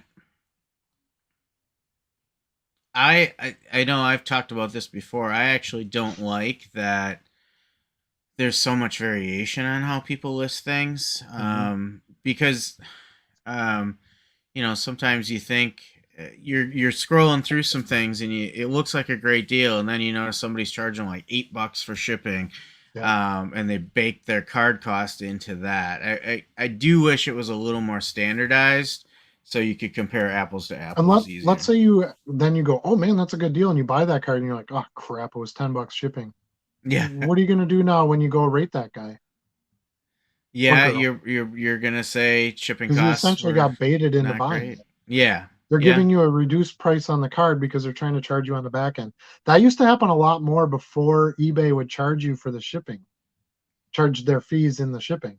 So you would do something for 99 cents, charge, $50 shipping, and they would only charge you the back end fee on the 99 cents. Oh, yeah. So you used to see that a lot back in the day, but no, they were way too smart for that, obviously, and now they charge you for the whole shebang. The only thing they don't charge their fee on is any taxes that the buyer has to pay for their state, which is they literally can't charge a fee on a tax. The government would be in disagreement with that. Bargain Boxer says he's also staying attached. He's at the Comfort Inn O'Hare. Yeah, that's on the other side, I believe, of where the Hyatt is. So it's the other skywalk across. So yeah, you're pretty close to. I didn't spend any time over there. The Hyatt has a really nice bar and lounge too, so we spent quite a bit of time down there. There's a lot of deals that happen after hours and stuff. Last time we were there was also a horror convention going on at the same time, so it was super interesting. Killer Clowns from Outer Space was like the theme. It was like the 10-year anniversary or 30-year anniversary, whatever it was. I don't watch that kind of thing, but. Anyway, so like all the actors and stuff were going to be there. So like all these people were walking around with like clown wigs, and it was insane. There was a guy in the lobby with a cart selling shrunken heads. The guy who played Billy in Gremlins, he was sitting at the bar with us. Really? Yep. One of the Jasons was there. Yeah, it was pretty cool. So it was funny because I was just talking to Ethan about the National the other night, just kind of catching up and rounding out some plans, and he's like, dude, I already checked and there's no horror convention this year. And I'm like, oh, bummer. in a way, it'll be nice. There'll be a few less people there, I'm sure as well. But it was interesting to see like all the guys in their Nike track suits and their Jordans on, and briefcase full of cards, and then like somebody else comes through and they've got like a bloody side of a head with an axe sticking out, and like they're talking to each other, and it was That's amazing. I Chicago. gotta try to get a yeah, right. I gotta try to get a lot more video this year. I was kind of new to the YouTube thing, and I did a few different stream things, and I didn't really stream or do any live stuff. I was more about making videos. So, yeah, I'm gonna try to put some better effort into that this year, especially some of the after hours stuff. It's really fun. So, okay, Bargain Boxer says I got free VIP ticket, and all you have to do is give the free stuff to the guy who bought the ticket. Baller. That's a great way to play it. Yeah. Yeah, that's a great way to play it. So that person was smart. They saw the value in what was in the VIP bag, and they figured, all right, well, I'll pay for that. You can get into the con for free, and I get the stuff. So, yeah, I mean, why not? That works. Works for both of you. Next year, the Nationals in Cleveland. What? I thought there were two in a row in Chicago. Are you sure? I think 2025 is Cleveland, because it was Atlantic City, then it's Chicago, and then Cleveland. So I think you're off by a year on that. You might want to double check that. But regardless, this year is in Chicago. I'm booked. I'm ready to go. Can't wait. Hopefully the weather will be nice. Try to get outside a little bit because it's like 5 days of just being inside a hotel in a convention center. Um, I hope there's some hard. natural light in that hotel. Yeah, exactly. Yeah, and for those who don't know where we're from, we're about we're about 3 hours, 15 minutes, something like that from the Rosemont Convention Center. Right. So, I mean, it's a no-brainer for us to go. It's a pretty quick drive, and a little expense for gas, a little expense for road trip food and whatnot, but essentially we pay that little bit of hotel fee. The VIP bag basically pays for itself, and we're in. So, very, very, very affordable. Bargain Boxer is going to do a meetup with Bo and his viewers at Shoeless Joe's. You going? I heard him talk about that a little bit. For those who don't know, Bo is a full-time eBay card seller down in Madison, which is about 2.5 hours away from us, and does a great morning show every morning called Hobby Evolution. So check out his channel if you haven't. But yeah, I heard him mention that he was going to be at Shoeless Joe's. I've been there before. It's a pretty cool place. I might be able to make that. I don't know. We'll see what happens. I try not to plan a lot of that stuff because there's just so much that's going on. And this year, my focus is a little different than it was 2 years ago. I was going there just kind of for fun and to buy some stuff. And this year, I really it's a lot of business. So I got to make sure I get my time in, and I'm going to be doing some things that turn some profit. Bargain Boxer says he's 3 hours from Rosemont. I'm not too much further than that, so I'm not quite sure where you're located, but yeah, we might be somewhere in the same. I think. Are you in Appleton? I want to say he's in Appleton. Now that I'm thinking of it, but anyway, yeah, I'm not too much further than you are, so. Yeah, we're every year that it's in Chicago, and I went to one in Chicago when I was 21. So, and I'm older than that now. A little bit. by a little bit. By two of those, essentially. But yeah, so I've been going to the Chicago one for lots and lots and lots of years. I didn't go to every single one, but I've been to several of them. They're always a good time. MD Sports says he's gonna take a shot at going over to Shoeless Joe's as well. So yeah, I mean, if it's kind of the regular crowd, Bo and I share some audience, obviously, as you're learning this here, Charlie. Yeah. So yeah, it might be fun to get us all there. Maybe we could do a video all together and stuff. That could be fun. Oh, you're south. Okay, you're south. He's in Champaign, Illinois. So I was going the wrong direction. I was assuming you were north, but he's actually south of Chicago. So So you're driving up, I'm driving down, we meet in the middle, right? That's kind of how that works. Um, MD asks if I'm going to Madison Saturday. Bull also runs the Madison Card Show monthly.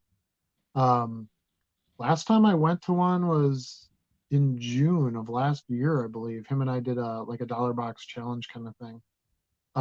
I haven't gotten down there since, so I will not be going this weekend. I have an event for my daughter this weekend. Um, yeah, I would love to get down there to another show. The Madison show is a good one. About I want to, if I get this wrong, don't scold me, but I think it's like 220 tables, something like that. Um, in a nice size hotel. It's like one convention hall area, and then there's stuff in the hallway, and like yeah, it's a pretty good one. Probably pretty similar to the KI Okay. size as far as tables and stuff go. So um, I did okay with the dollar boxes there. I do much better at the Green Bay show. But I know more of the dealers and stuff like that too, so maybe that matters. But last time I was at the Madison one, it was pretty cool. One of the dealers there knew I was coming, watches the channel, and he had put together a whole like box of Favre stuff, that he was going to sell me for a deal. So gave me a great deal on it. So I thought that was pretty cool that somebody set something aside that they knew I would want. That's a show I'd like to check out too. Obviously I'm kind of new to the circuit, starting to kind of get in the loop and some of the communications on it. Unfortunately, I'm going off the grid this weekend. I'll be on my four wheelers and out Nothing riding wrong with with my that. sons. Yeah, It's yeah. Memorial So weekend, right? yeah, that's what it's all about, right? That's why you get that property up north sometimes to do that Yep. kind of stuff and pretend you're young again. Yeah. Yeah, and I'm kind of with you, Charlie. Most of my weekends, that's my time to do something with the family, and we work hard all week, and especially this time of year, you can get outside and do some stuff, and um, we've got some family coming over, and every year we go watch the Memorial Day parade in De Pere, which is where my parents are from, and it allows us to to kind of get together, with that part of the family and Sure. have a cookout and stuff like that. So yeah, we'll be doing that this weekend. So I definitely won't be in Madison for this show, but yeah, I'll be back down there again at some point. Um, when's the next show up your way? T Rats end of June.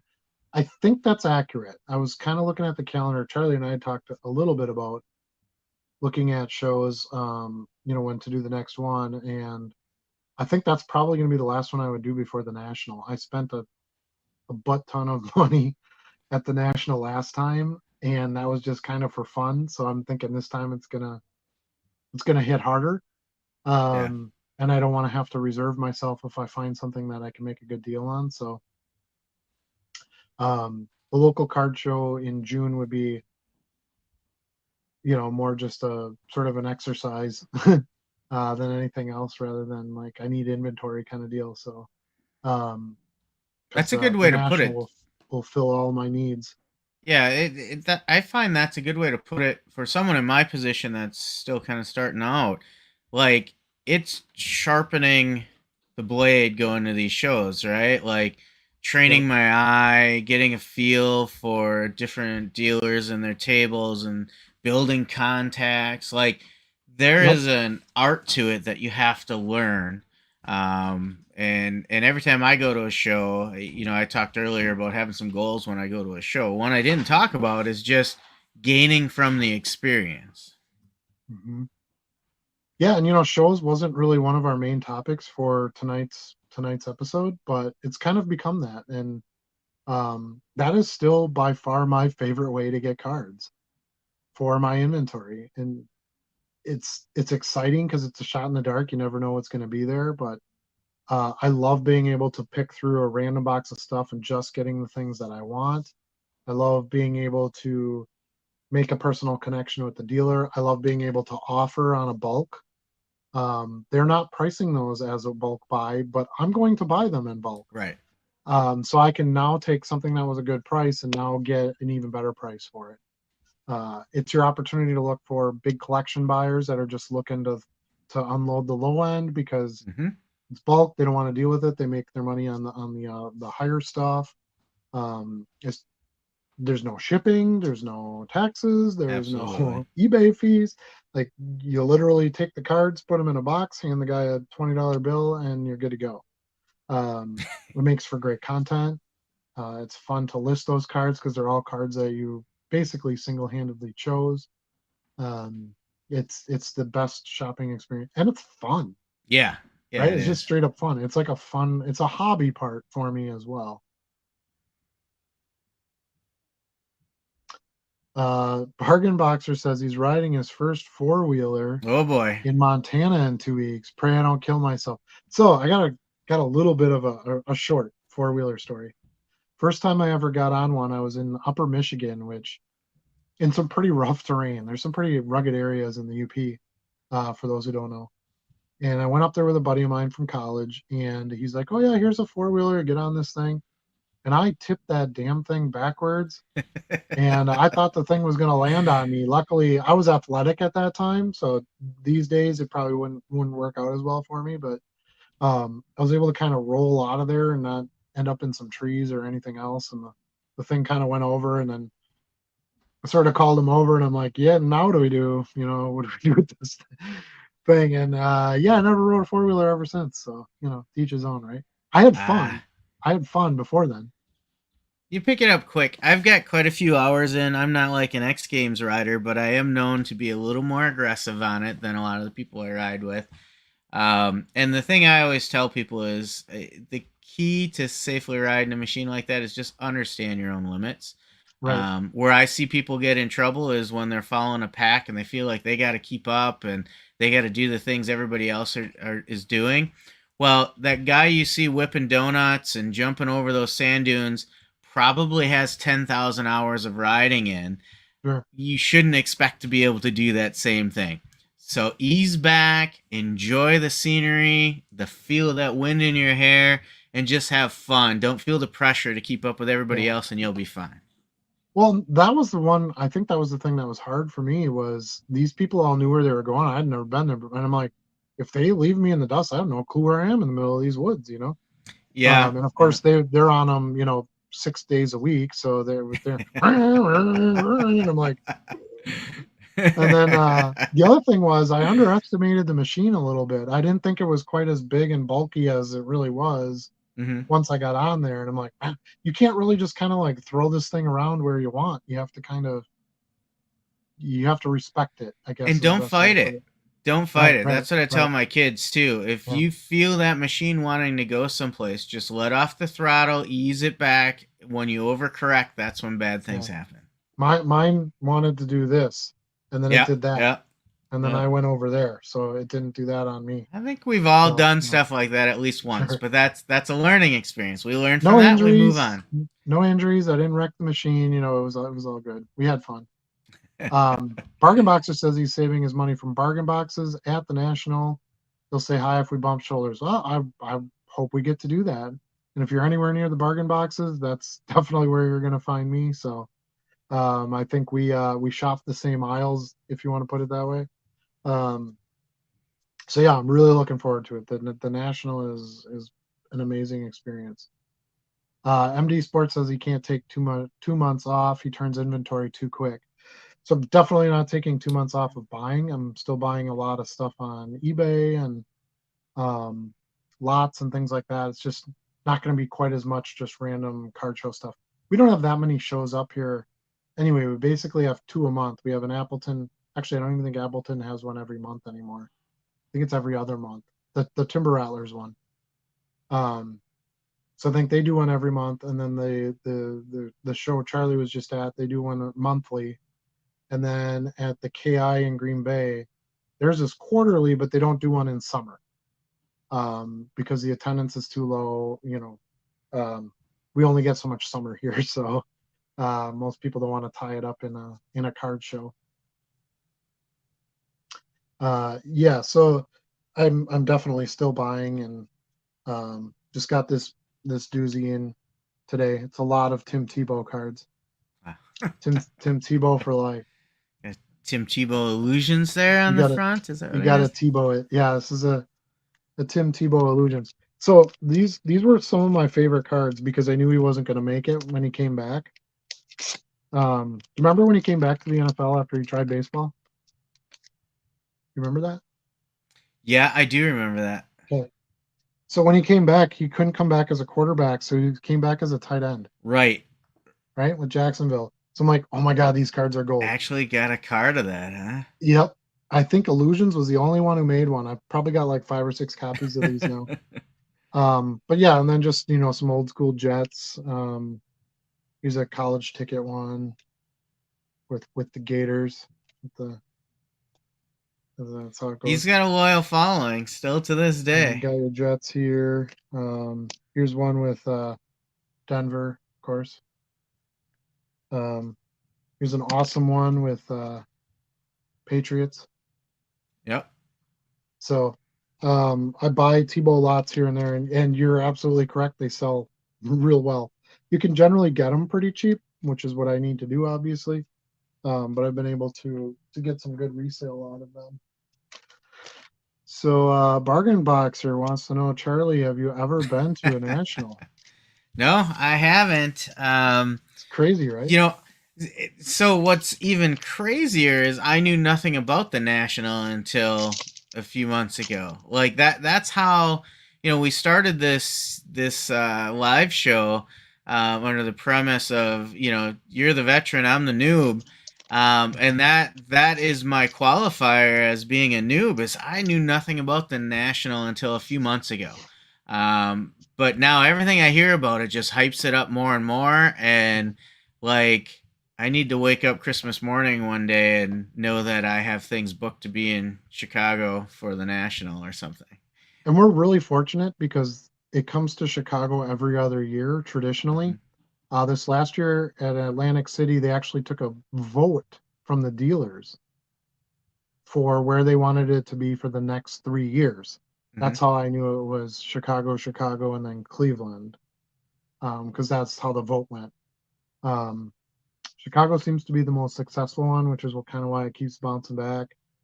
They can support it with the convention center Right. is appropriate for it. The location is in the middle of the country. The costs are reasonable compared to like a California or something like that for people to stay and fly to and whatnot. Um, so yeah, I mean, just kind of put it on tentatively in your calendar, end of July every other year. As the place to be if you can make it. And yeah, we'll get Charlie to his first show at some point here. REN is on here. Hi, REN. Thanks for joining us. I don't think that's Okay. a real user. I don't believe it is either. Okay, gotcha. I have a few guys I buy from every month, so I have to keep them happy. Few guys I buy from. Oh, well, that makes sense. As long as you're getting your inventory at the right price and you're able to turn it, heck yeah, you got to buy what you got to buy. I'm gonna block this little user here, and we'll get these out of here. There Sorry we about go. that. Yep, the gone. Look at that. So the wipe program works pretty good here on StreamYard. First time I've had to do that. You go live, you never know what's gonna happen, right? Bargain Boxer says 90% of shows are east of the Mississippi, and that is why it is in the Midwest. Yeah, that makes sense. Yeah, this hobby has really been a Midwest East Coast thing. He's not wrong. Um, Forever. And I think the main reason for that is you got the Yankees and you got the Red Sox and you got, other than maybe the Dodgers would probably be the exception because they're in LA. Yeah. But Dodgers weren't always in LA. So, that used to be Brooklyn. Yeah. So that was Yeah. East Coast too. So, yeah, if you're going back to like the real old school, fan bases and card collectors and completists and stuff, it was very much a Midwest East Coast thing. That's obviously changed now. Like the LA area has like huge card focuses now. You've got Burbank sports cards out there. There's a Yeah. couple of good conventions out there. um Vegas has some good shops. Mhm. There's Mhm. yeah, so yeah, I think that's changing a bit. Problem with the West Coast is you're going to have a lot of people travel, which they're not going to want to do that. Are you going to want to go from New York all the way out to LA for a card show? That's a bigger commitment. And then just the cost. California is insanely expensive to do anything. Yeah, So, it is. and convention centers are not quite as readily available there for space. Hotel accommodations can be tougher because of how much action is going on in that city, things like that. That's what makes Chicago such a great location too, because it's more centrally located. Yep. It's got the infrastructure. It's just an ideal location for it. It's got great food. Um, Traveling in the city isn't too hard. To get places, there's places to shop. There's Shad Aquarium. There's museums. Yeah, There's lots of stuff to do. There's concerts that are constantly going on. So it can offer you those things that those types of cities would, but at a lesser expense and an easier way to get around, right. which I think is the right combination when you're trying to do something like this. Bargain Boxer says they'll be looking exclusively for basketball, so we don't have to worry about being on each other's lawn going through the bargain boxes. I don't do a ton of basketball, as you know. I stick to kind of my main players. I'm actively trying to buy Kobe stuff. It's so hard to get a hold of at the right price. Um, got a couple of lots right now on eBay that I might have to pay up for a little bit because I need some Kobe stuff, but yeah, some of the basketball can be challenging that way. And I haven't had as much good results with it. The football and the soccer has just been so huge for me and consistent that um, those are gonna be my mainstays no matter what. I don't think you do a lot of basketball either, do you, I Charlie? don't. I maybe have 50 basketball cards in my house Yeah, total. Just not my sweet spot. As we've said, baseball is kind of my number one. Football, I starting to get more football built up, and then I like some of those fringe sports like yeah, WWE and some UFC and things like that I'm starting to build up yeah, as well. NASCAR now, yeah. And you have to pace yourself. Like you can't yeah, put it all in there at one time. for You sure. won't be able to handle it, even though eBay likes to go periods of time without giving you any sales right now. Um, I'm so frustrated with some of their stuff. Then all of a sudden overnight I'll have like 50 cards. So I don't know. It's so weird. Yeah. But they kind of turn it on and off right now. So trying to figure out what they want as well. So MD Sports Cars says the reason it has been booked out west is convention center pricing. Yeah, Yeah, he's exactly. got a good A point. national out in LA would cost you like $600 a ticket to go to, for them to be able to book it and book the space. So I don't know that we'll really be seeing that. Um, funny, funny you mentioned this because I was just thinking about this the other day too. Lollapalooza usually happens during the national, um, and that's accurate because 2 years ago I can remember looking out my Hyatt window and not too far off in the distance you could kind of see the festival, and they would have the fireworks Really? and stuff at night. And when you're in Chicago and you start hearing stuff explode, it's a little bit of an eye opener because this is like downtown Chicago. It's Martin Luther King Jr. Drive and so forth, Yeah. is where you are. So you're not that far from like Michigan Ave and stuff. But yeah, we could hear a lot of the music and stuff. It was pretty fun to kind of be around during that event. It's not close enough that it impacts like hotel space or Right. travel by the convention center or anything like that. But yeah, if you really wanted to, you could pair them. You could go to card show during the day and Lollapalooza at night, I guess, if you really want to burn the candle at both ends. Not sleep for Uh, 5 days. yeah, yeah. So, but yeah, I'm really looking forward to it. I'm glad a lot of you are going as well. I think that'll make it a lot more fun having people there that we know and watch the channel. Hoping I can run into a lot of you, get maybe share a bite, share some stories, bump each other out of the way at the boxes, all the good stuff. So, but I think that's it for this week. We got our 2 hours in. That seems to be our sweet spot, right? Yeah, We definitely. seem to be going 2 hours every time. We'll have three new topics for next week. I'm hoping. I really like kind of the three topic setup. It seems to give us a good outline for what we want to do. Again, any suggestions from anybody on topics you want to see, topics you don't want to see, cards you want to see. You know, if you want us to show more mail day type stuff. Oh, we didn't do that. Did you have anything else you wanted to show, Charlie, for cards? Um, you know, I did get one thing in the mail today. I'm kind of excited about. I did recently put in an offer on this just because it's part of my quest to kind of expand some things. So I know you've got some of these. But I've Yes. got a pack Simpsons. of the Simpsons. I have not opened it yet. Nice. So I don't know what's in there, but it definitely does have some arty art cards in it. So Arty art. yeah, yeah. Love it. So Is I'm that the excited. is Go that ahead. the set from 2004? No, So I they're all thought it stickered? was. I thought it was. Um. Oh, let me see. Got to put on the readers. So if you want to talk about anything you have, before I get you the date on this, Yeah, I'm gonna show 1994.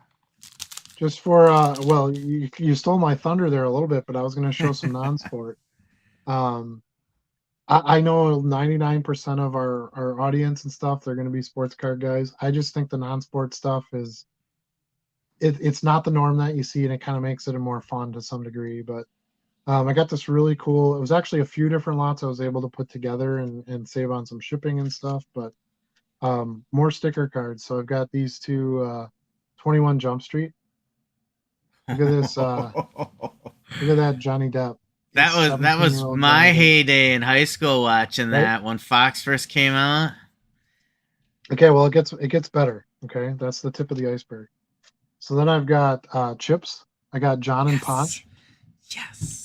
See, it's the little sticker badges. Aren't those Yep. amazing? Trying not to get my ring light to disturb it too much. Then I've got these beauties here. These are actually the same one, but they're from two different lots. So I just have two copies of it. So Rocketeer, Rocketeer, yeah. that's the sticker. That's the comic image sticker that comes in that um, set, if you will. And then these are pretty fun. I got a couple of each of these too. So I've got Cousin It Very nice. and Uncle Fester. Very important right now because that Wednesday Addams show is huge. A revival of sorts. Yeah, so some buyers out there for that stuff. Then I've got some of the sticker cards from Jurassic Park. So you've got your T-Rex, your is that the Velociraptor, and then I think there's another T-Rex one. Here's the T-Rex eating the van there, SUV whatever, and then this T-Rex, the side one, pretty cool. Nice. They make puzzles of course, if you put them all together. And then this one, Sir Indy, new Indiana Jones movie coming out. Yep. Willie, hurry His up. last one. His last one. That's what he says. As long as he gets enough paycheck. Then I've got a Ghostbusters. Very We nice. got the three of them there. And then last but not least, out of this lot, I got a couple of ET. Got ET all wrapped up there when he was going to go on the bike. And then Yep. we've got ET and Elliot when they see the spaceship come back for him.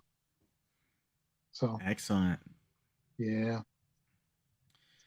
Yeah, I while you were showing there, I looked these up. This is 1994 Series 2.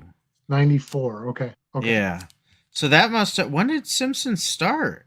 Like 1980. 89 maybe? 88, I 89? believe, because remember they started out as a animated skit on the Tracy Ullman show. That's right. Yeah. Yep. Yeah.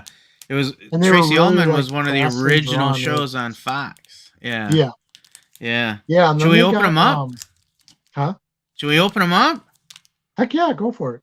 I mean, we don't have the breaker set up here, but let's see what we get in here. Well, while you're doing that, I'm just gonna make a comment here for Baseball Card Illustrated. It says he hasn't commented yet, but he's caught the bulk of the shows and he likes the work. So thank you so much for watching. You certainly do not have to participate in chat. We appreciate you being here.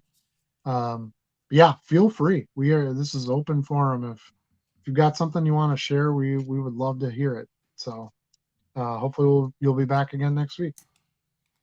So what you These got there? are Anybody good? these bring back a lot of memories. So first we have Itchy and Scratchy in Scario. Nice. Yep, very nice, very nice.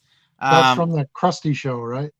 yeah, I think so. And there's a little kind of comic Comic. on the back where it talks about little graphic. The mouse is shooting the cat in the head. So little different than the kids shows these days, right? That's so 1994 right there. Right. We have a Weasel Woman Superior Squad. Nice. Yep. Yep. Love it. And on the back, it's a little bit about Radioactive Man. Okay. So I do I remember remember the that. Radioactive The Man. comic book. Yep. Yep.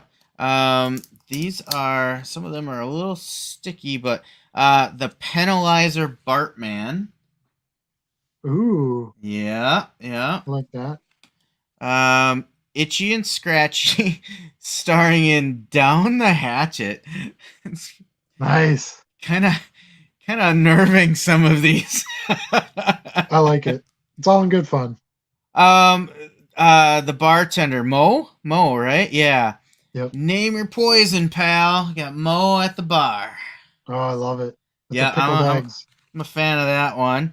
I don't remember this guy. I think I got two stuck together here. Peppy must be one of Bart's friends. Nope, don't remember him either. Yeah, I don't remember him either. And Might have on been the after I back, stopped watching. it says Peppy, fatherless boy, bigger brothers. And then ex-con Snake. Oh, I remember him. Yep, I remember Snake. And the last one, Yep. I remember this guy, Otto. Oh yeah, it's Otto Man. That was great. So those are fun. I'm glad Those are great. I picked that up.